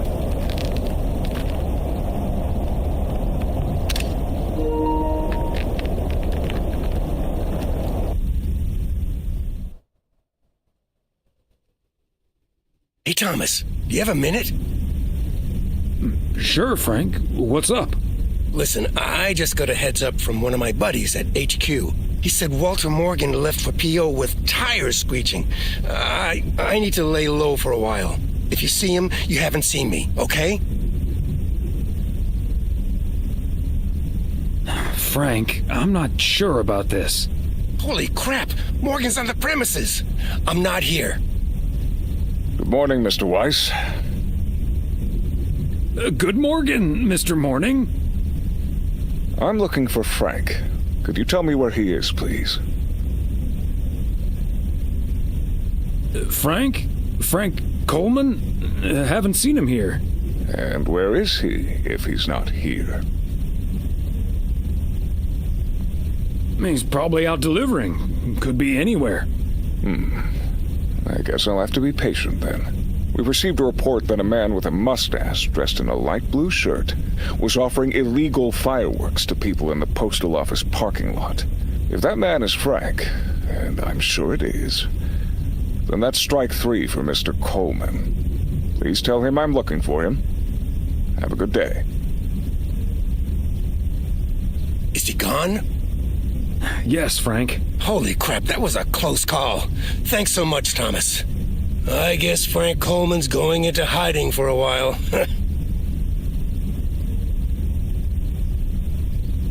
Frank, don't you think it's better to just come clean? Don't worry about it. It'll blow over like always. See you Sunday evening. I guess we'll have to play poker with the curtains closed.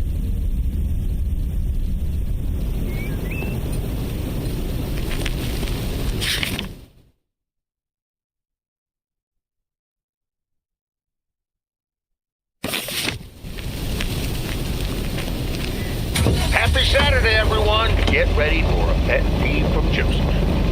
Theo, positive or pet peeve? Jack, I've been watching that TV series everyone's been waiting for. What's it called? A hamburger with fries? I expected a charming sitcom like Bon Appetit, but instead got treated to a lousy mix of mediocre puns and gratuitous violence. If this is where TV shows are heading, then I'm heading the other way. Oh, boy. Well, I'll bet you'll have the road all to yourself, Joseph. On to the weather. We're starting the day sunny, but we'll have lots of snow for you folks later on. Enough talking. Here are some tunes.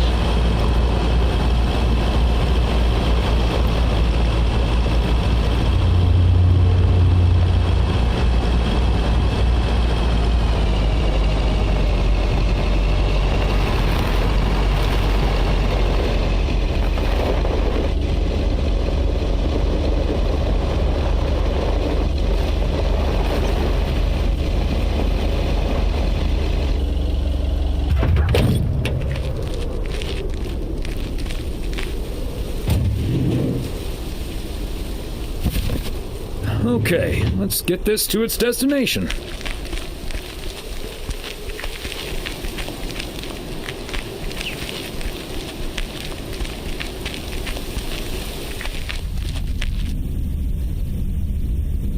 Yet another heavy package for you, Ben.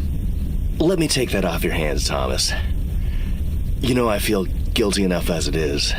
Having you lug around those car parts week in and week out. That's the job, Ben. Neither snow nor rain nor heavy packages. Stay these couriers from the swift completion of their appointed rounds. I'm serious, though. If you don't mind me saying, you're getting up there. Ever think of hanging up the old coat and bag?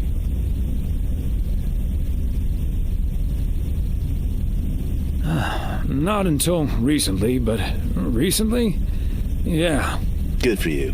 Think about it some more would be my advice. Son of a gun. It's the engine parts for the news van. Didn't expect them to come in so soon. I'd better leave you to it then. Yep.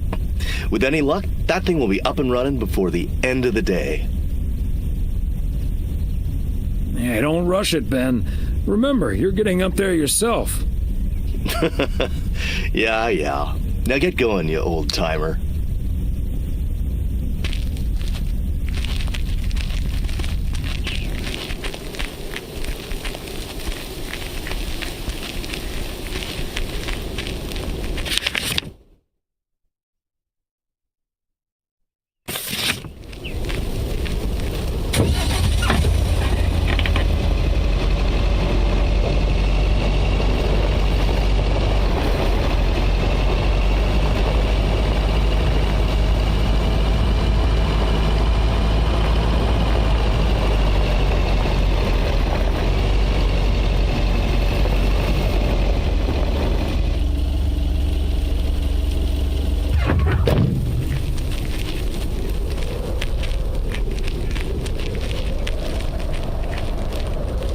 Fancy handwriting on this one.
Another satisfied customer. Unless it's Bill's.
There we go.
Ah, there you are. Could you bring this box over to the diner? And if they ask, there's no discount. Sure, why not? Thanks. And remember, no discount. Roger that.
part and parcel.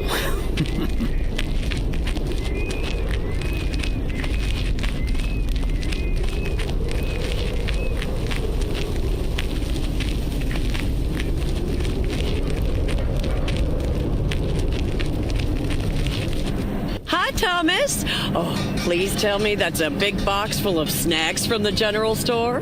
This is a big box full of snacks from the general store. But without a discount on what's inside. No discount? Is Nancy Carlisle really trying to charge me full price for snacks that are about to go past their expiration dates? Yikes, that would be pretty sad. I can't believe people could be like that. That heartless creature. That sums her up pretty well. She always manages to drive me up a wall. I know I'm not the only one who feels this way about her. I'll stop bothering you now. I'll think of something, don't you worry.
Thomas.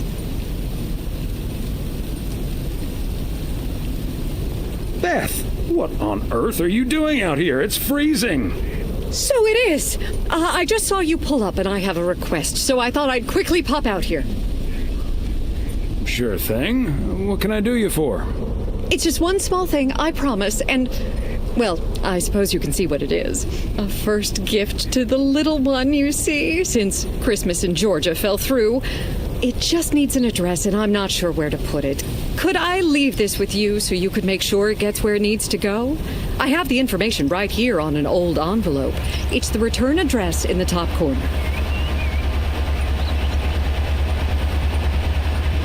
Of course, Beth. I can understand that labeling a package like this can seem daunting. Bears will do that to you. You're a real gentleman, Thomas. Thank you. I have a stack of returned holiday gifts that need sorting before I close. I've handled many a strange parcel in my day. Not to worry. I'll take care of it. Thank you, Thomas. Truly. I'll get the postage to you later, I promise. Oh, and please tell Emily I have a great idea for this Sunday's girls' night. It's a surprise. Bye now. Sure. Enjoy the rest of your day.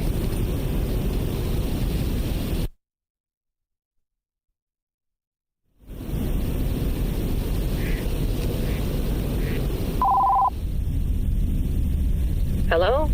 Hi, Meredith. It's us. Your dad is standing right next to me. Hiya. Hi. Shouldn't you two be at Moe's right now? Yeah, we're about to jump in the car, but we wanted to share some exciting news with you. Oh, first things first, though. How was your Christmas? Well, I worked. And Tess and I made a Christmas meal you probably won't ever find in a cookbook. But we had a lovely evening. Thanks, Mom. Can I get the exciting news now, please? Okay, so your dad and I will fly into Florida this September. I won a sweepstakes. Get out of here. Wow, that's so awesome, Mom. Florida in September. Beats the PO weather, huh? Oh, sure does. Dad, are you excited as well? I sure am. Aren't you worried about flying there? Last time you came to visit, it took a few hours for that green tinge to leave your face. Oh, Meredith, don't make it worse than it was. Fine. Maybe he just boozed too much on the plane. Have you checked if the flight includes free cocktails? Best bring your flask, Dad, just in case. If you were here for Christmas, you might have gotten one from Santa. Oh, well. I may not have been there, but at least my boss called to interrupt your dinner. Sorry about that, by the way. Rest assured he was appropriately ashamed. We all make mistakes, Meredith. Some of us just more than others. I can't disagree there. Oh, hey, you two shouldn't keep Maureen waiting. You're right about that. Your dad will go and get the car warmed up, right, honey?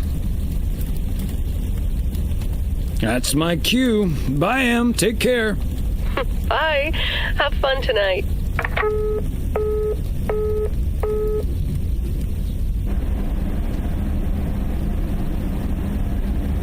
Thanks for getting the car all toasty for us, honey.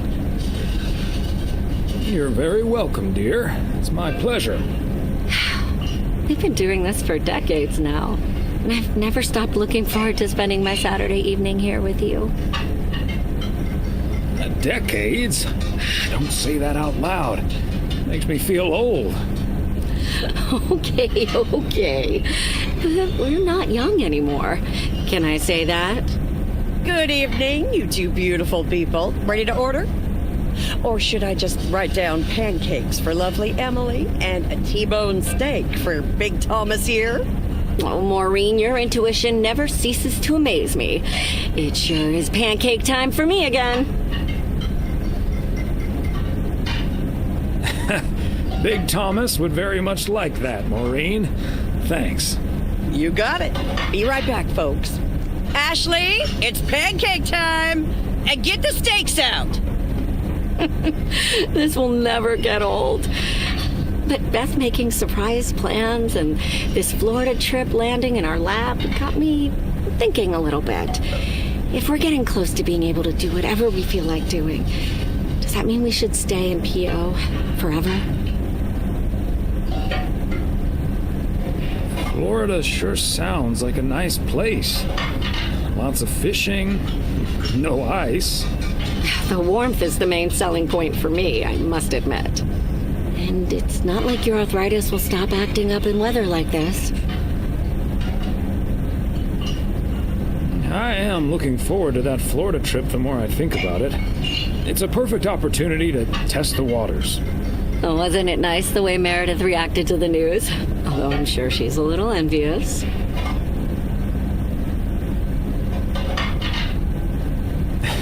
Yeah. When's the last time she had a few days off and left the big smoke?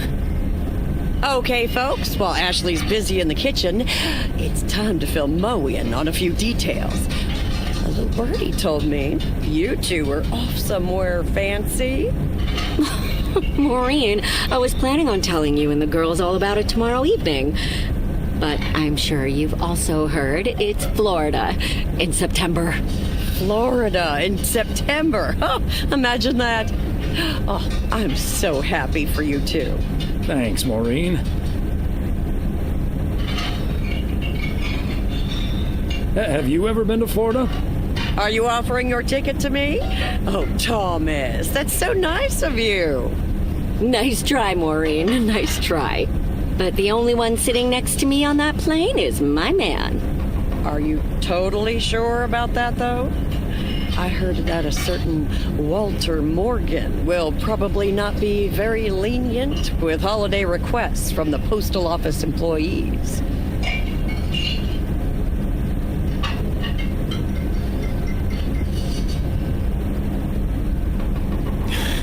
Morgan. His bark is always worse than his bite.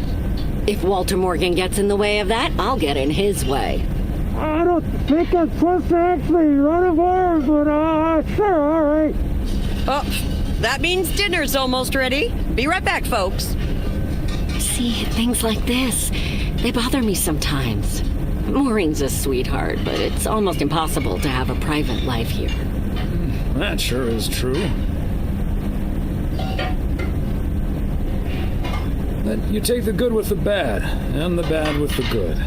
I kind of like knowing everyone. I guess you're right about that. Maybe it's the stress of those 60-hour work weeks talking. Oh, Maureen's heading this way again.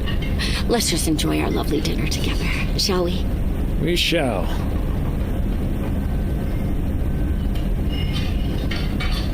Have I already told you that you look wonderful tonight? Look alive, folks. 2 plates of the good stuff.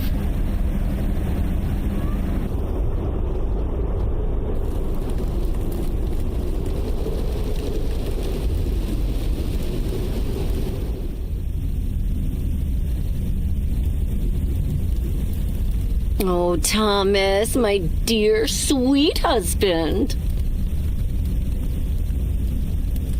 The one and only.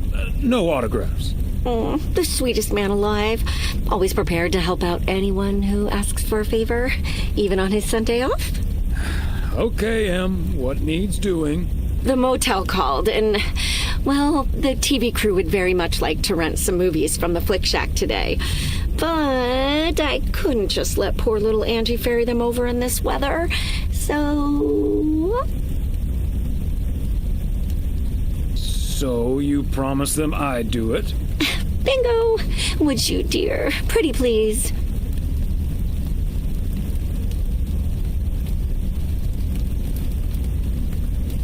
Of course, Em. You've been so busy lately. It'll be my pleasure. Oh, thank you so much, darling.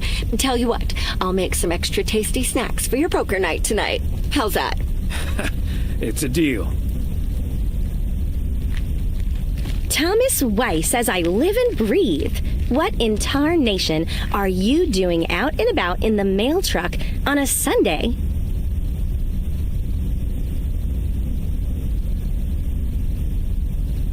Came to pick up some movies for the TV crew. Oh, I know. Your wife called ahead. Happy to do it for Emily. And for you. And for the TV crew. Parts of it, anyway. But first things first. So, what's the hot gossip on these out-of-towners? Well...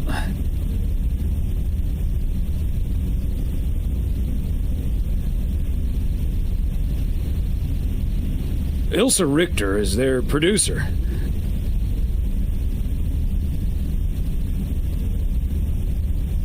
Competent, sarcastic. She kind of reminds me of my daughter. Well, then I'd like to meet your daughter someday. Because Ilsa I've met. Came into the store yesterday asking about PO and whether I liked it here. Cute as a button, that one. And only in town for a couple days. Perfect for a girl on the rebound. Shame she's into men. One in particular.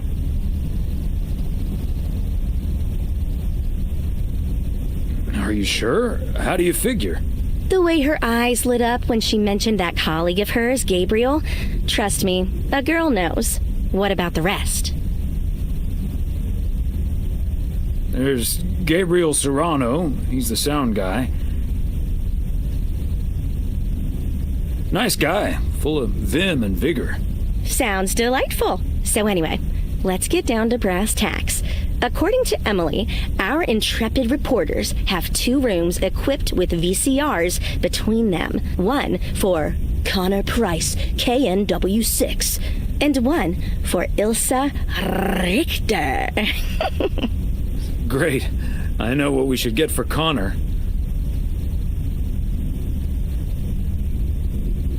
All the President's Men. That should give him some inspiration. Great idea. But Connor's already made his pick. Octopussy. It says it's James Bond's all-time high. I guess they forgot about that time he went to the moon. Fine by me. And what did Ilsa choose? That's where we come in. See, she wants us to pick the movie she'll be watching with her colleague, Gabriel. Thomas. She wants us to pick the movie she'll be watching with Gabriel. A random.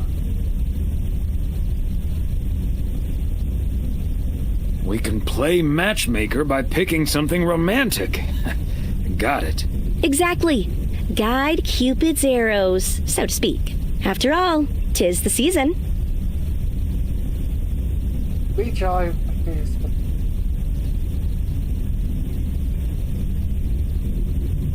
For a little post-Christmas magic? Maybe. You and Emily are regular customers, so you know what I have available. So, which film will it be?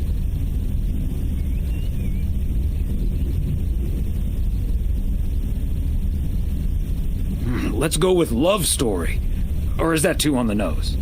It's perfect, and we won't risk being too subtle. It has love right there in the title. Great. Love Story it is. The dynamic duo of stupid Cupid strikes again. Although I suppose this is our first strike. Anyway, here's hoping that this is the start of a beautiful love story. We'll see. Anyway, I'd best be on my way, getting these to the motel. Yeah, thanks for doing this, Thomas. My car, much like myself, is not built for snow. Say hi to Emily. Will do. Bye, Angie.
Special delivery. I need the room numbers for Price and Richter. Just drop them off at number 6. That's Richter. She'll take care of it. Thank you.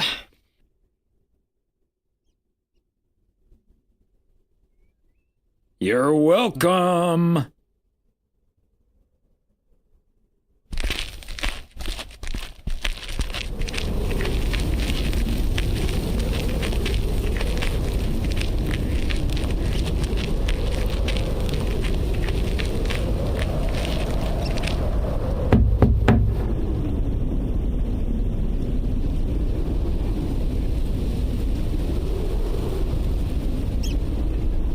Movie delivery for segment producer Ilsa Richter. Yes? Excuse me, Mr. Price. I thought this was Ilsa's room. No, that's room 9, but think nothing of it, my guy. Ooh, you got me my Bond movie. Yes, sir. Apparently it's James Bond's all-time high. Love it. You know, Moore's an even better 007 than Connery. He just oozes that classy British wit. Thank you so much.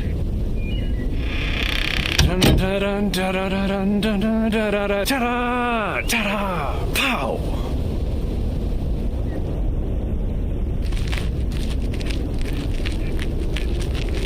Okay, it makes me not want to watch the James Bond movies again after hearing that.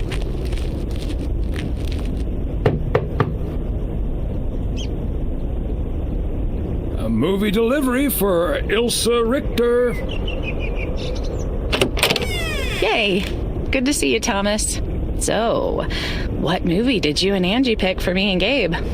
Here you go. Love story. Haven't seen this one. What's it about? Tennis?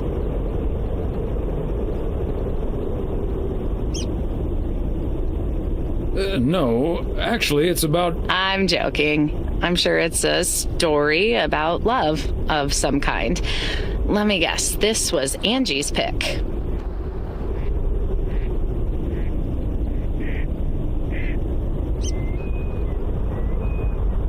Well, let's just say it was a group effort. Okay. Well, color me curious. Hope it's age appropriate for big old puppy dogs.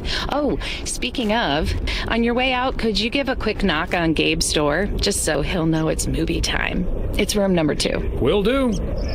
Great. See ya.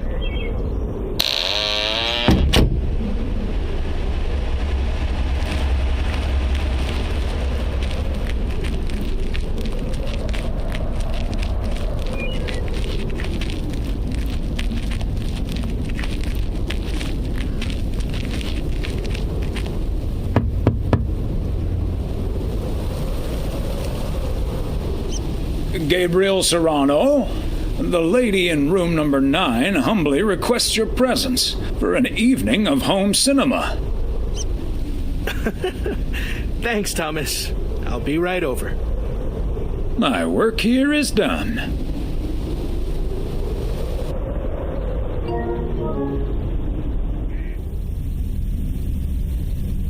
Okay, Ben. Question for you.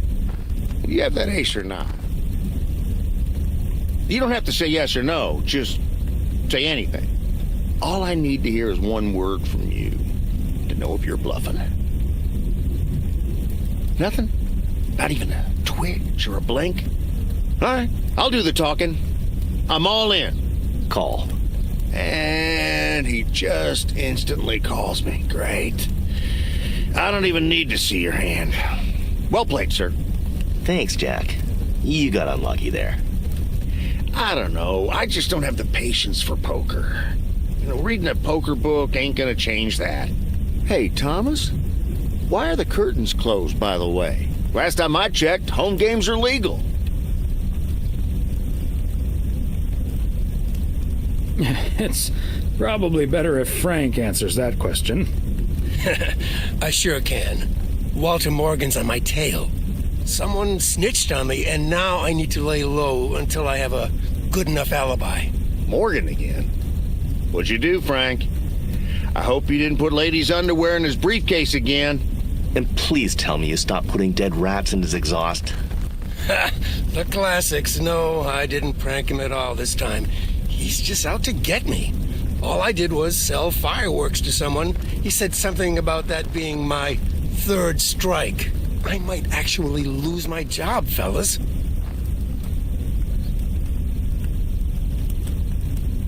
We won't let that happen, Frank.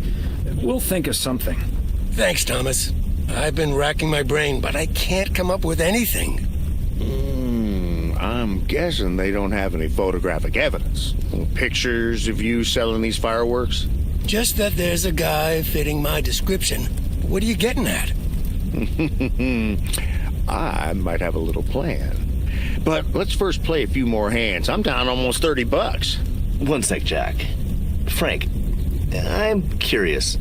We know Walter Morgan has a few reasons to dislike you, but why do you dislike him? I could tell you why, but it's not a pretty tale.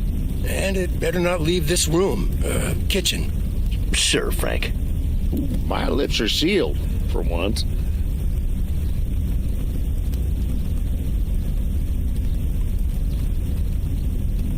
Frank, I'm not sure if I can keep another secret for you. I'll just go to the John. Fair enough, Thomas. I can't blame you. All right, so this one time back in the summer of '69, it was before I started working in PO. There were a couple of pesky stray dogs wandering around HQ. I say pesky, but they never really hurt anyone. Just got a little excited if you walked past them eating a sandwich or whatever. Can't blame them, huh? They were hungry, even though I fed them every now and then. Morgan found out, of course, and after one complaint too many, he took matters into his own hands, or should I say, feet. He lured a couple of them behind his car, and before I knew what was going on, it was too late. I heard a loud and gut-wrenching howl. I saw two dogs run away, and Smokey, my favorite one, limped after them. It's the last time I ever saw those sweet dogs. Then Walter Morgan looked me straight in the eye with a smug grin on his face, and he said, "This is how you do a proper job, Frank." I can still see that grin when I close my eyes. Okay, that does it. Walter Morgan is now on my eternal shit list, and I'll make sure the rest of PO knows about it. What a despicable human being. I can't believe he did that. Well, he didn't. I was joking, of course. I don't really have a good reason for disliking Walter Morgan. That boring old pencil pusher just rubs me the wrong way. Damn it, Frank, you had us good. Did I miss something? You sure did, but I'll tell you about it another time. Okay, folks, ante up. Here we go again.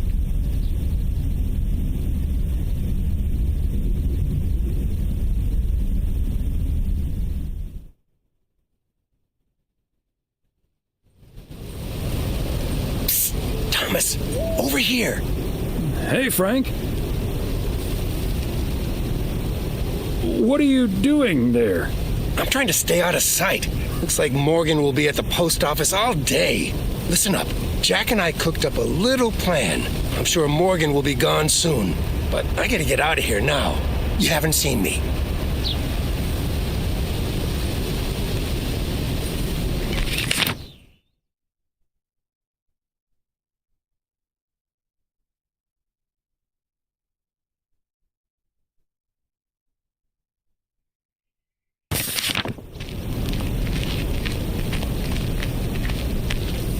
Top of the Monday morning, P.O. We're starting this week with a warning from Lucinda. P.O. positive or pet peeve?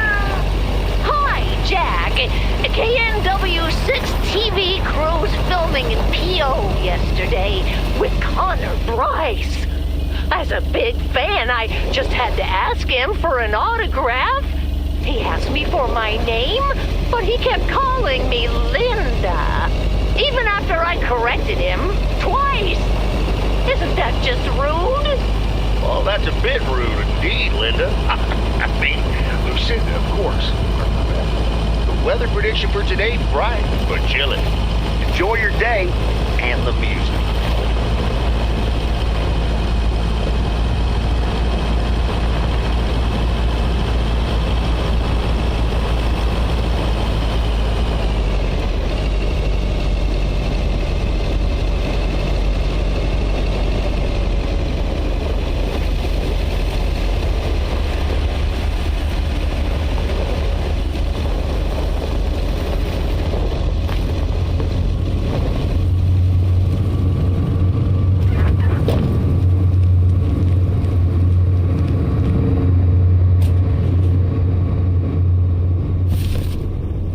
belated Christmas gift?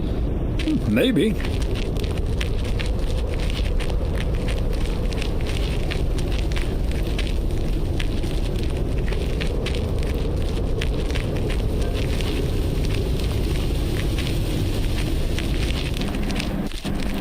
Hi there, ladies. Hi, Thomas. Hello, Thomas. Got a delivery for the diner, Kay.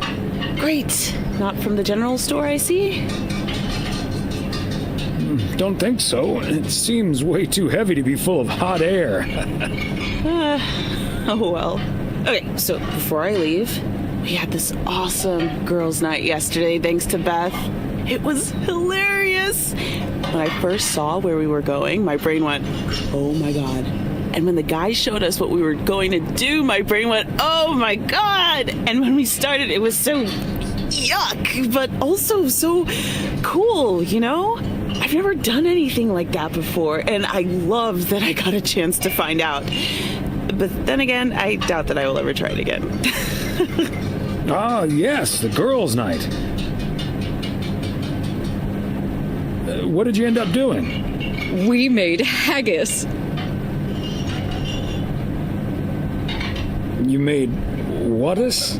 I said haggis. It's a Scottish dish made from a sheep's liver, lungs, heart, and suet, all stuffed into a sheep's stomach. It's this fascinating traditional gourmet staple stemming from the 15th century. Would you believe? Poems have been written about it.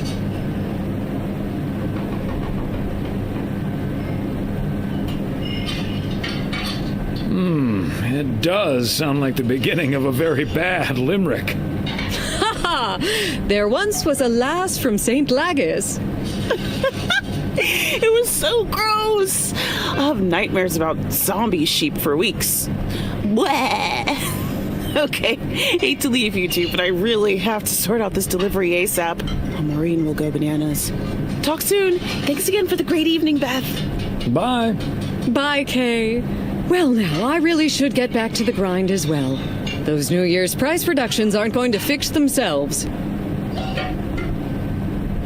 Okay, rather you than me. See you soon. All right, see you soon, Thomas. Okay, I'm not gonna ask how haggis is made now. And I don't want to know.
Okay, are we rolling? We're rolling. We're rolling. Okay, let's get this in one. I'm freezing my ass off. When Chekhov saw the long winter, he saw a winter bleak and dark and bereft of hope. Yet we know that winter is just another step in the cycle of life. In the summer months, this lake is bustling with activity. As the local fishermen cast their rods, the tourists plunk down hard-earned cash to rent a boat and spend a delightful sun-soaked day on the water. Not so during this particularly harsh winter, however. Now the watery heart of Providence Oaks finds itself completely frozen over. No, that won't do as an analogy, because now we're sort of implying the residents have grown cold-hearted during the winter. Doesn't work, doesn't scan. Yeah, and what was with that Chekhov stuff? I don't get it. Chekhov? Like from Star Trek? All right. Let's try something else. Hey, wait a minute, Mr. Postman. How's it going?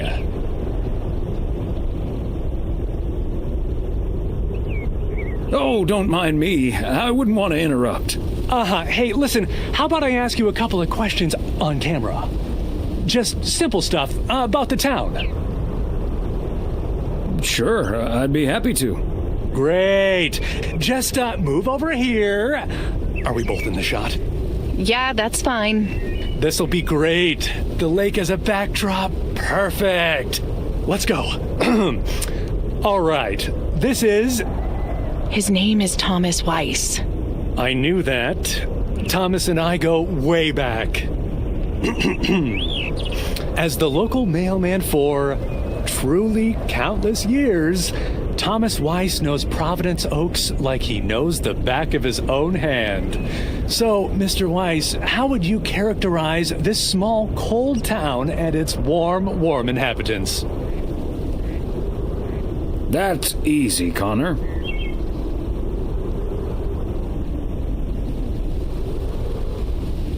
In the eons I've been the local mailman, I've learned one thing. This gorgeous little lake town of ours seems simple enough, although it's not without its complexities. Nevertheless, anyone who's ever seen the views from atop the mighty watchtower knows.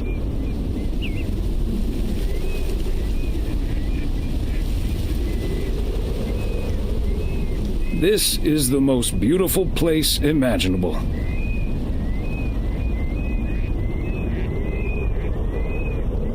And you'll know what will always ring true is...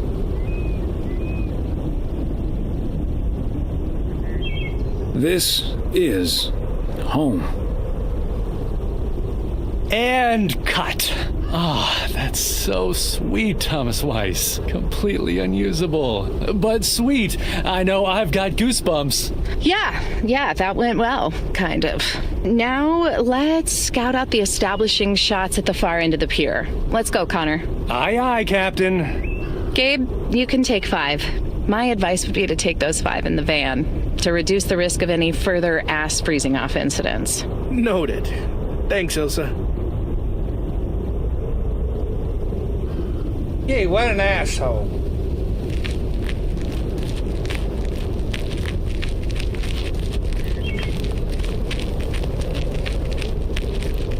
I like to shove that mic boom up the TV reporter's ass.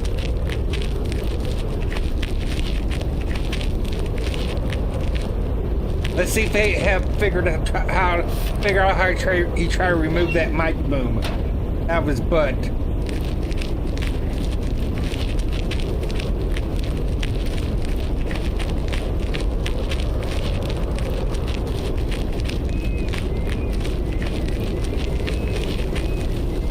Mr. Weiss, Thomas, sir. Hi, Gabriel. What's up? Just that, well, we'll be ringing in the new year right here in Providence Oaks. So, my mom is shipping over my tuxedo. Can you make sure it arrives okay? She says she clearly marked the package Serrano Room 2. Oh, of course. Mailman's promise.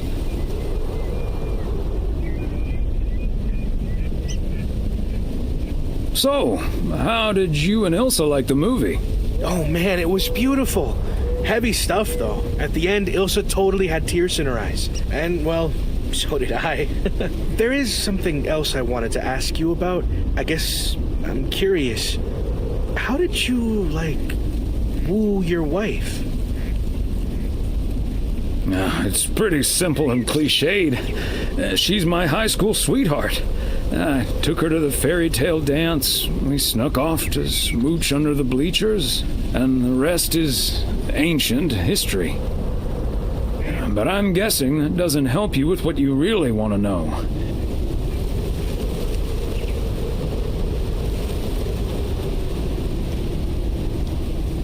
And that's none of my business. It's between you and Ilsa. Shh, keep it down. Don't mention her name. But yeah, terrible at that kind of stuff.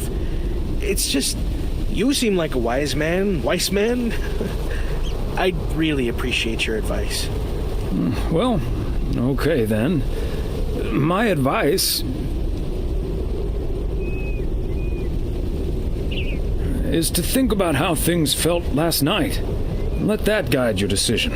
It might sound corny, but you can't go wrong following your heart. Wow. And is that your definitive judgment?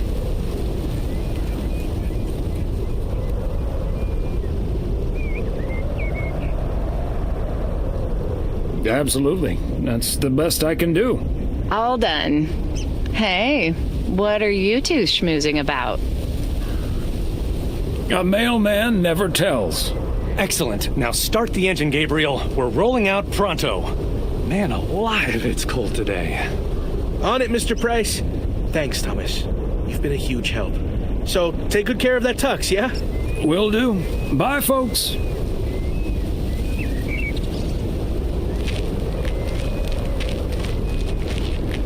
That's not how I park the vehicle.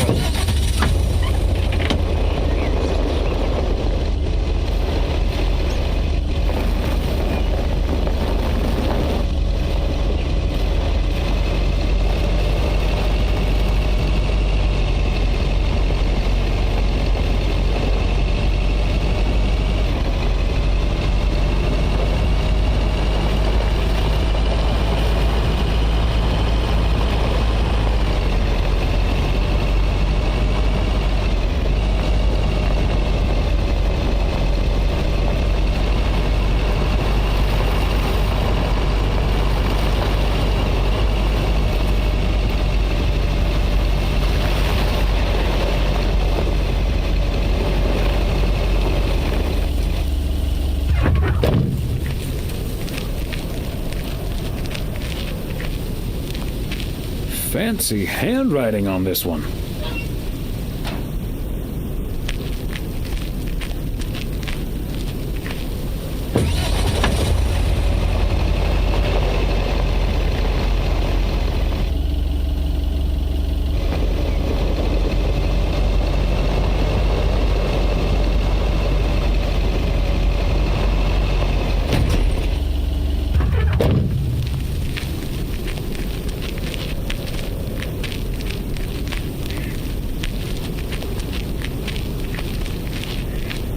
McGill's got such a great price on this house when the Sugarmans moved away.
Oh, Thomas! Hello there!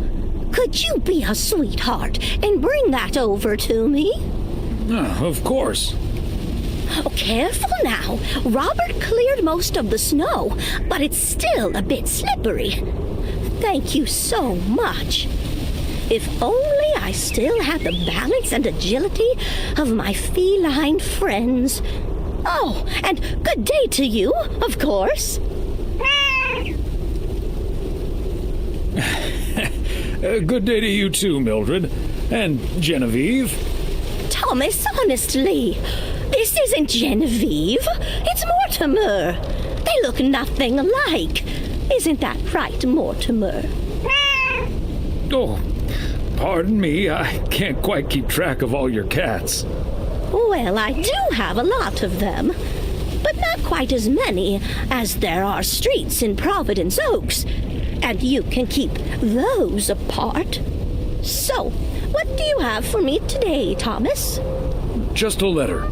Let's see.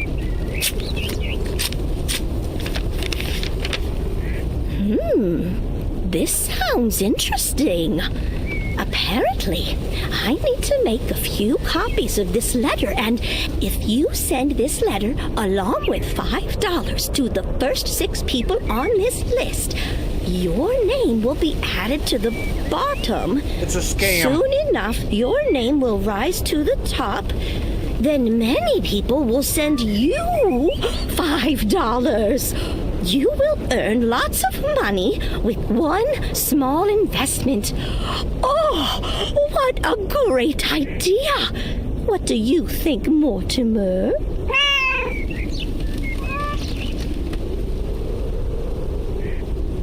Mildred, that's a classic chain letter scam. Don't fall for it. No one ever got rich off of one of those.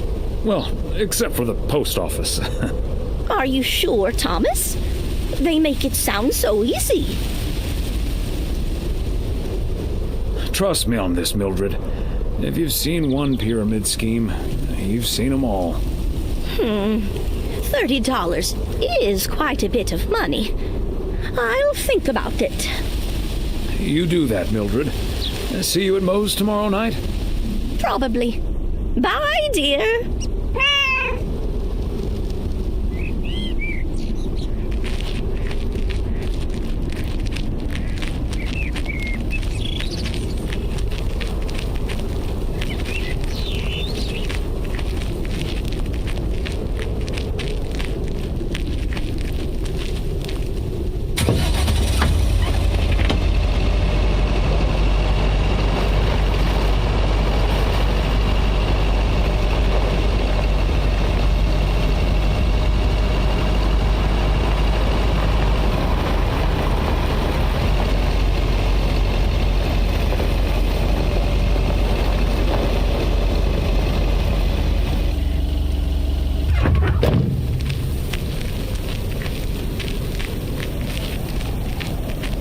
Another satisfied customer.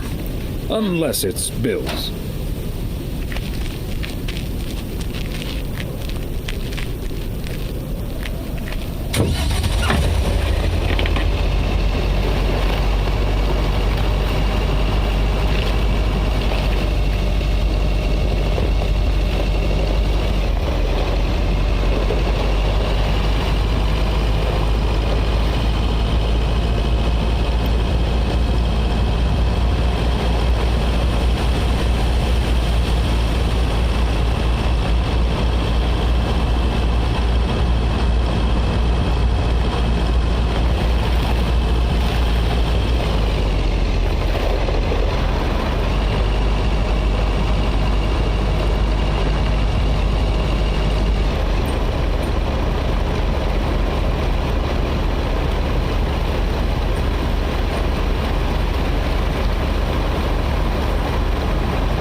Okay, let's get this to its destination.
And that's the last one.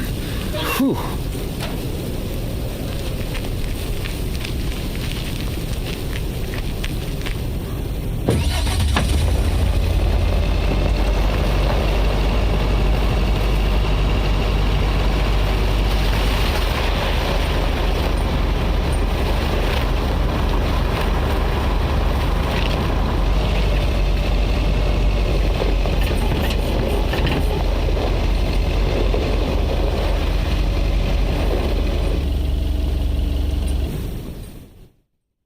Hey, Thomas, have you seen Jack?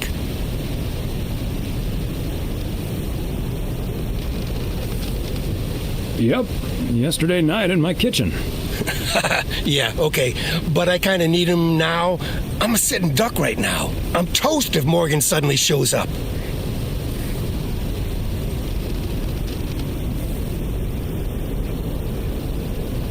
Really? What's the worst that can happen? Good afternoon, gentlemen. Sorry for interrupting your conversation. Mr. Coleman, I see you've managed to be present at the job position you're currently holding. I think it's time you and I had a little chat inside the office. Mr. Morgan, it's so good to see you again. A little chat sounds wonderful.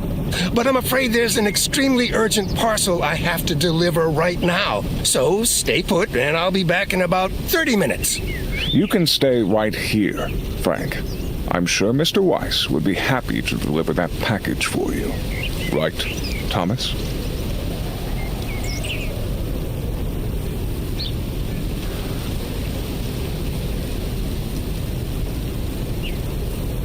Sure, Mr. Morgan. I just finished my round, so it's not a bother. Excuse me, sir? Hi.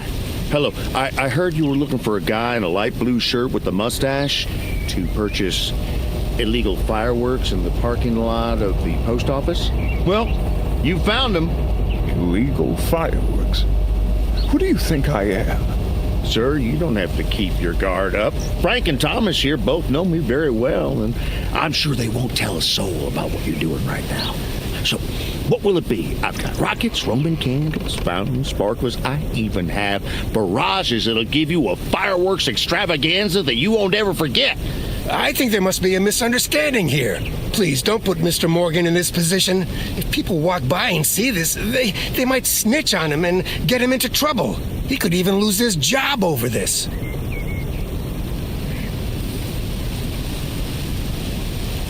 Yeah, why don't you go inside so you can do your dealings without all these prying eyes around? I'll tell you what will happen now.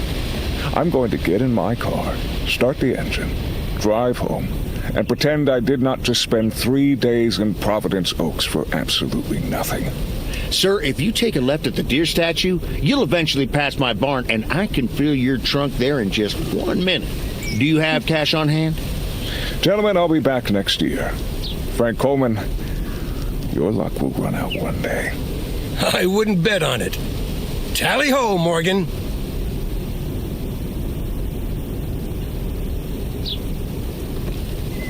Great job, fellas. Morgan will be cursing all the way home. If you can't stand the heat, stay out of the kitchen. Thanks, guys. I owe you one.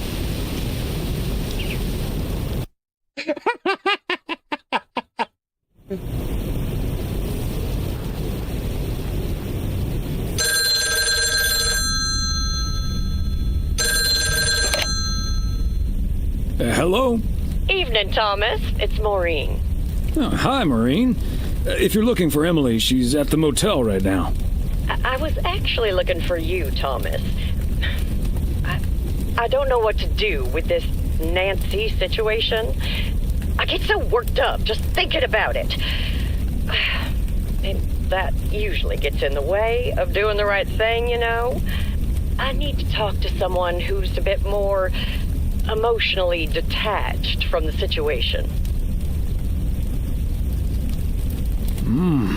How can I help you, Maureen? Simply put, I don't know if I should give in to that Nancy Carlisle and her overpriced snacks, or tell that woman to take a hike.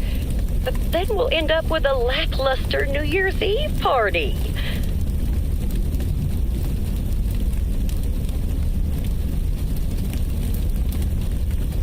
A party is about having a good time with people you like. Who cares if the snacks aren't great? That's what I'd like to think as well.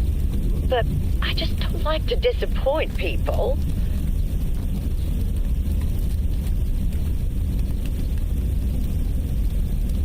People should be glad you're throwing a party at all. They can leave if they don't like it. I think you're on to something there, Thomas. I'm not yet totally sure what I'm gonna do, but at least my mind's at ease now. Thanks for lending me your ear and advice. You're a doll. You're welcome, Maureen. Take it easy.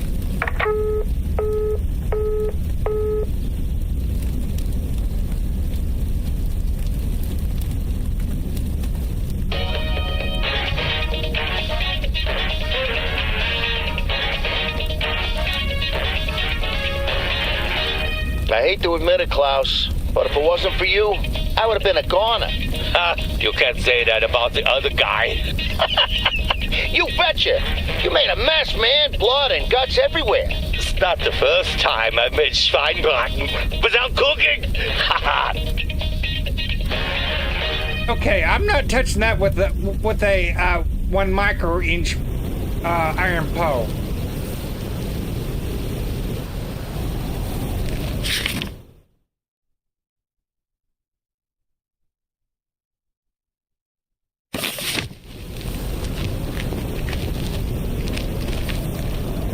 Good morning, P.O.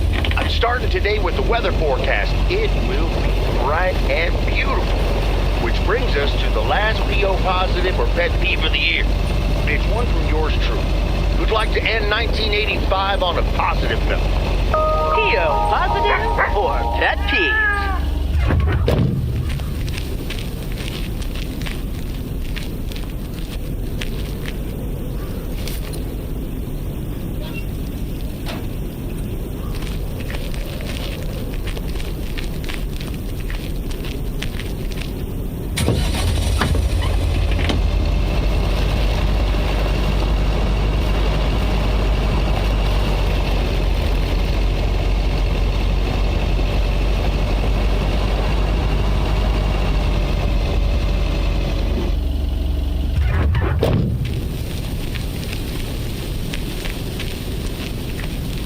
There we go.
Part and parcel.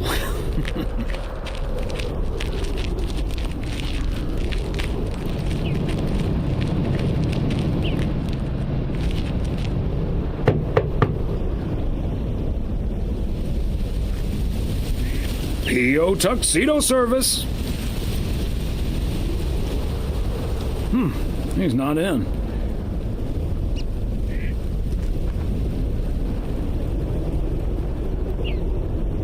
I should probably leave it with Ilsa then.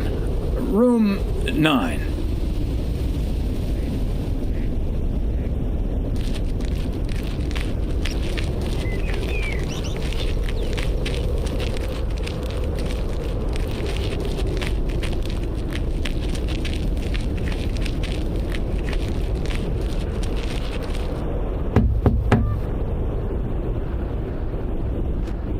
Knock, knock. Hi, Thomas. Oh, is that Gabriel's tux? Signed, sealed, delivered. That's the Weiss guarantee.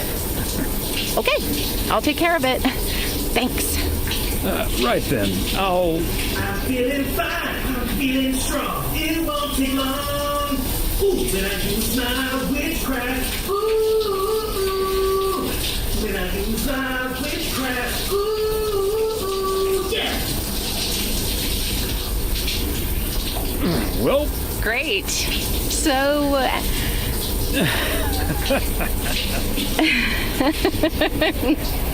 see you tonight at the diner. Oh, and thank you. My pleasure, Ilsa. Okay, that was too much for my tiny little ears.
Oh, hey, Thomas. We're about to do a little interview, but you're welcome to listen in.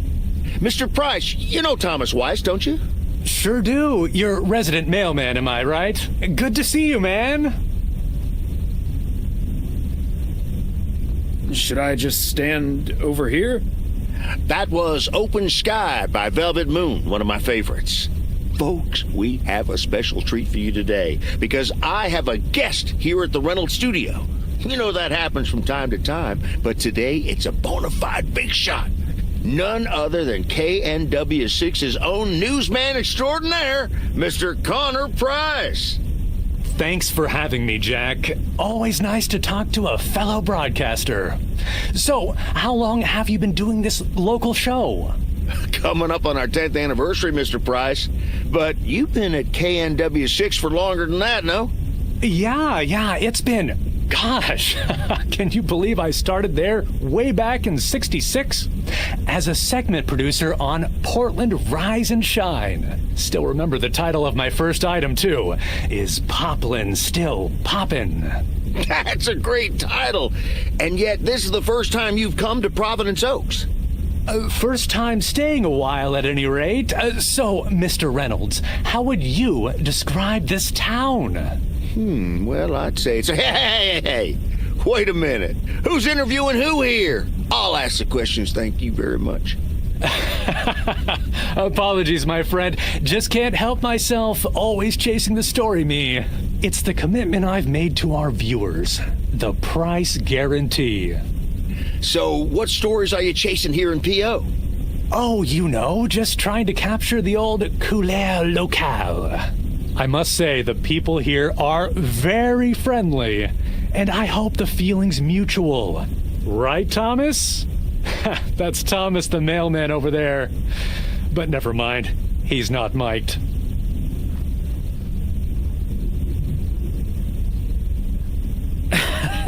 Yes, and no, I'm not.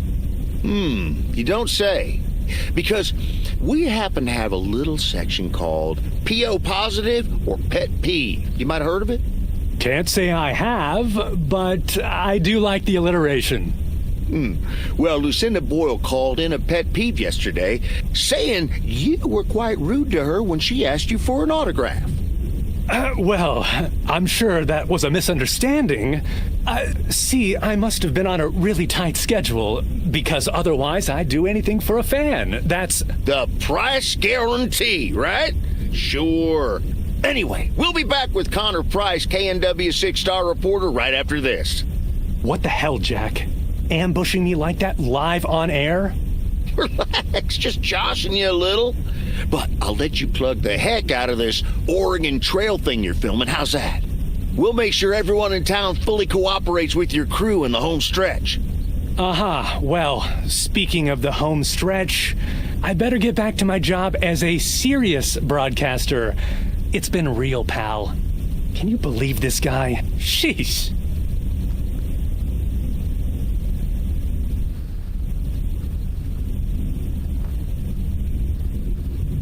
Don't take it personally, Mr. Price. Jack's a swell guy. That's the thanks I get for stopping by amateur hour.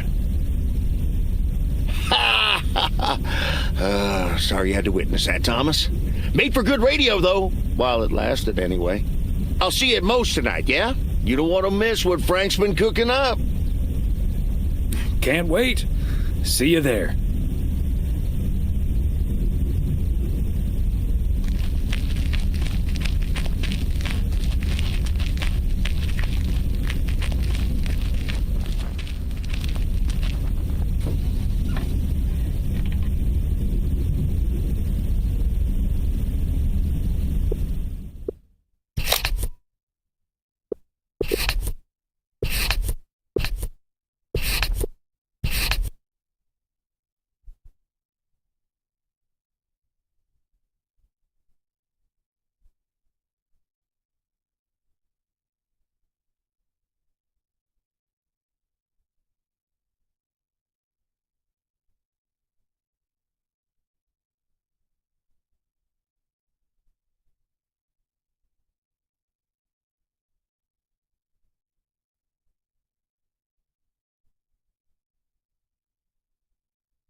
belated Christmas gift?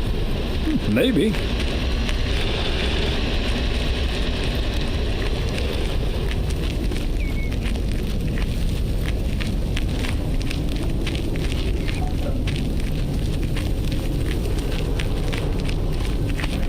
Thomas, it's good to see you. Thanks again for the little chat we had yesterday evening. Don't mention it, Maureen. Was glad to help. I think I've made the right decision. But I guess some situations don't have a perfect solution. You'll find out tonight, Thomas. We'll have a grand old time regardless.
Fancy handwriting on this one.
Another satisfied customer.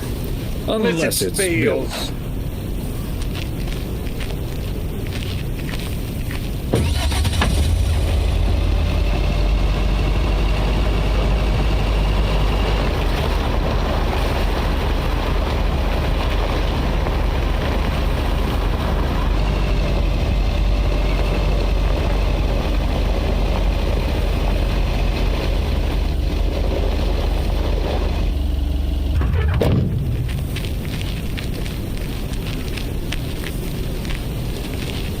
There we go.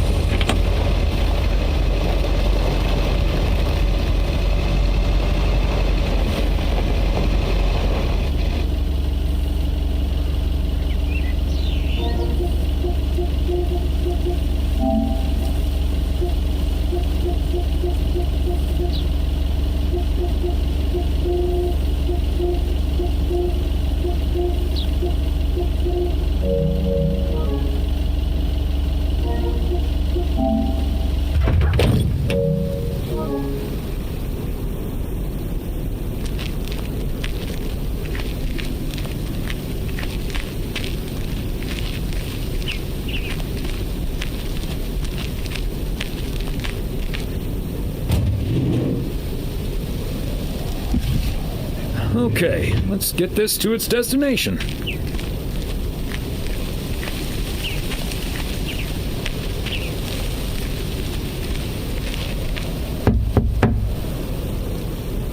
Nobody's home.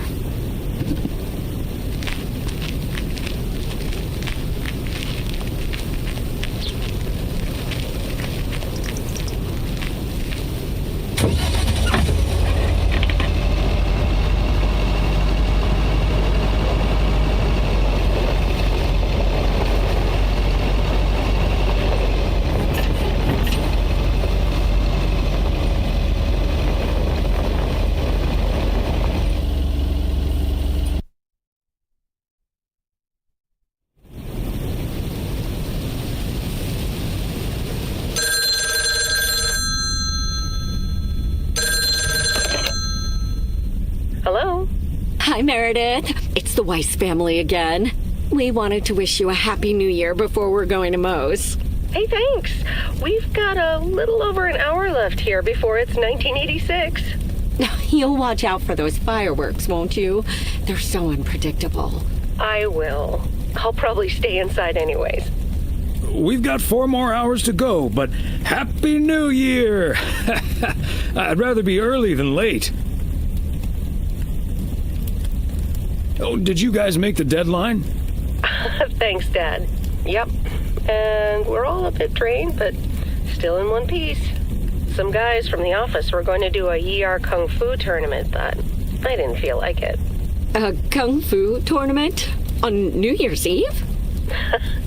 Yes, Mom. It's a video game. But Tess and I are going to watch Trading Places instead at my place. I think that New Year's Eve is overrated anyway. People seem to think it must be the best night of the year, but all you usually get is a lot of drama and a solid hangover. My New Year's resolution was not to make a big deal out of New Year's Eve anymore.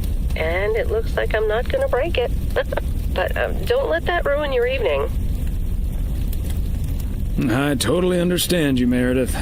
My best New Year's Eve was actually one I spent all by myself. I don't know why, but that night I've never felt more at peace.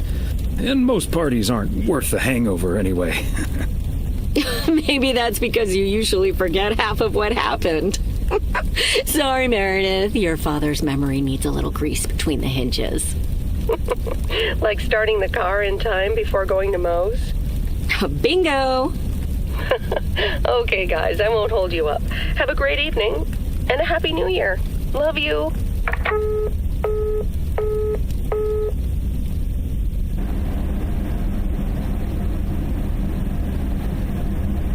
My beautiful people, may I have your attention for half a minute? First of all, welcome to Moe's. We're excited to celebrate the last few moments of 1985 together with you. It was quite an undertaking to host this New Year's Eve party at the last minute. So if you feel like the snack situation isn't up to standard, you're right. But we do have enough tater tots, french fries, potato wedges, and potato pancakes to feed the entire village. Thank you so much for that, Jack. And thank you all for coming. Cheers to a great evening. Well, if it isn't my favorite KNW6 news team. In the flesh. Hi, Thomas. Nice tuxedo, Gabriel.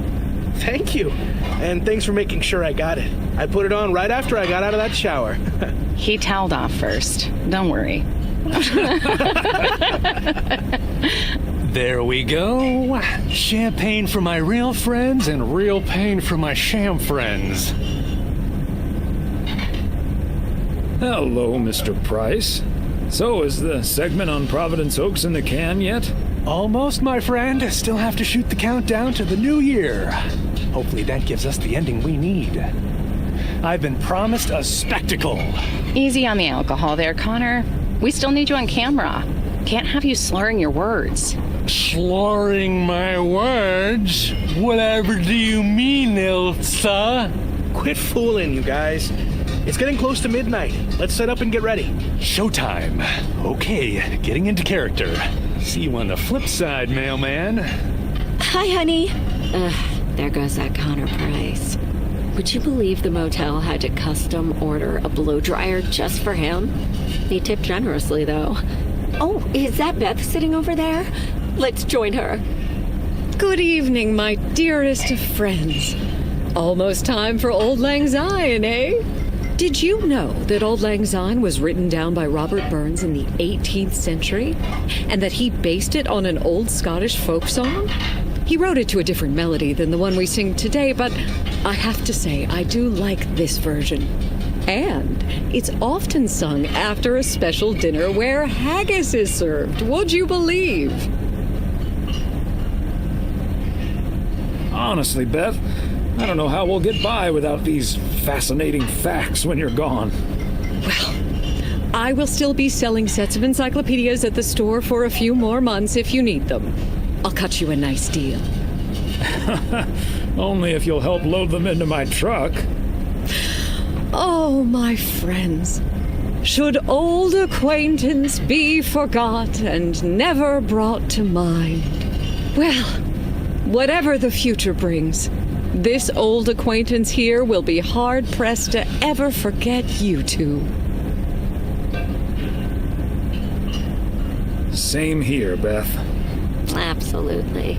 We wouldn't be able to forget you if we tried. Not that we tried, of course. And like you said at Christmas dinner, even if the reasons for change are sometimes out of our hands, let's focus on the new beginnings that come along with them. And what better time for new beginnings than New Year's Eve? Attention, folks! It's showtime! If you want to see the biggest fireworks show west of the Rocky Mountains, you better be standing outside in about 10 minutes. That's my cue. From a little spark may burst a flame, as Dante once put it. But I need to visit the ladies' room first, or I'll turn into a pumpkin. See you outside. Isn't she marvelous? I'm so happy for her, but I am going to miss Bethany. So will I.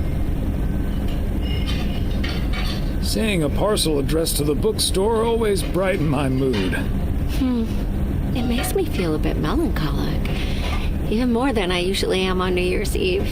This odd feeling of looking back and forward at the same time. And now I'm doing that over a much longer period than just the coming and going of the year. I know what you mean. And there's nothing wrong with that.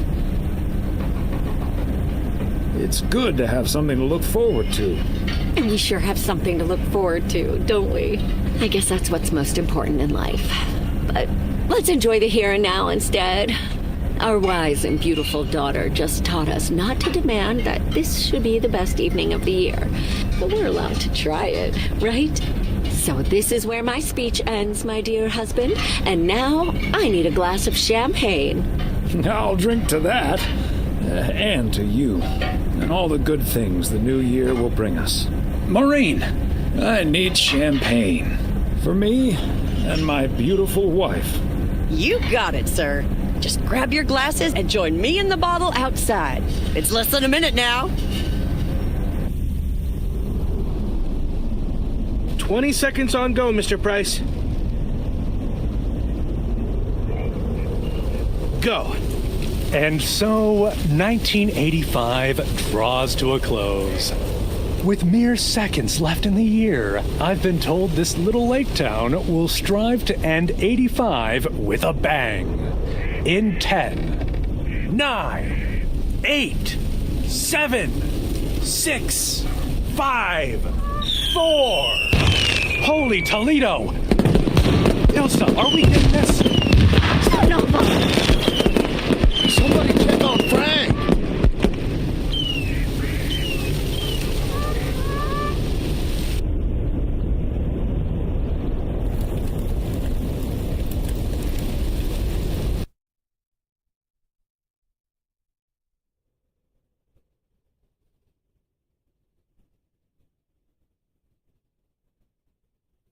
That sure sounds like a delicious eggnog recipe. Hurry up, dear. It's coming up next. Yes, don't get too excited now. It's just a preview, remember? And now, a man with a very special New Year's resolution. And he's going to tell us all about it. Isn't that right, Sybil? Absolutely, Bob. It's none other than our roving reporter, Connor Price. Connor, my dear, where in blazes are you? Well, Sybil, I'm in beautiful Providence Oaks, wishing you and Bob and our viewers a joyful 1986. And as for my New Year's resolution, Bob, why, it's my very special price guarantee to all of you that I will be sharing gripping tales and intimate portraits from all over Oregon in an all-new series of special reports on small-town America. Part 1 will air tonight at 8, right here on KNW6. And it will be all about the gorgeous little lake town where I was fortunate enough to spend the waning days of 1985. Here, let's take a look at an exclusive sneak peek. Providence Oaks, an idyllic town by a lake just south of Melville. It's where this reporter counted down to 1986. And although, unfortunately, the fireworks started a little early, so we didn't quite manage to catch them on tape. Take it from me, it was quite the spectacle, courtesy of postal worker Frank Coleman. Just a faulty batch of leftover 4th of July material, I guess. Not mine, anyway. No siree. But I'm all right, folks. Really, everyone can stop calling me at home. I'm A-OK. And perhaps that encapsulates the true nature of Providence Oaks, or P.O., as it's called by those who know and love it. It's a town where even when things don't go as planned, folks will be all right and A-OK. It's just, we help each other out, and there's nothing we can't fix. A town where first impressions can be deceiving. This town may look sleepy from the outside, but trust me, there's always so much stuff to do and take care of. Ugh. A town where generations have grown up. It's a great place to raise kids, and also a great place to have been raised as a kid. Myself, I mean, back when I was a kid, being raised here. Was that okay? A town where patience is still a virtue. To be honest, I'm not entirely sure if this is where I'll find what I'm looking for, but I do know I can keep looking here for as long as I want, and that feels great. A town full of unique individuals that, deep down, have more in common than you'd think. The average Providence Okian probably doesn't exist. We do tend to keep to ourselves until someone needs us. Then we show up. Always. A town you can't help but love. I just think it's the best place in the whole wide world. Sue me. And where everyone has a story to tell. To me, it's all about the people. Because... Yes, well, leave it to the mailman to say it best. This is home. Indeed. Providence Oaks, like so many other places in our great state of Oregon, is a small town with a big heart. This is Connor Price, KNW6, P.O.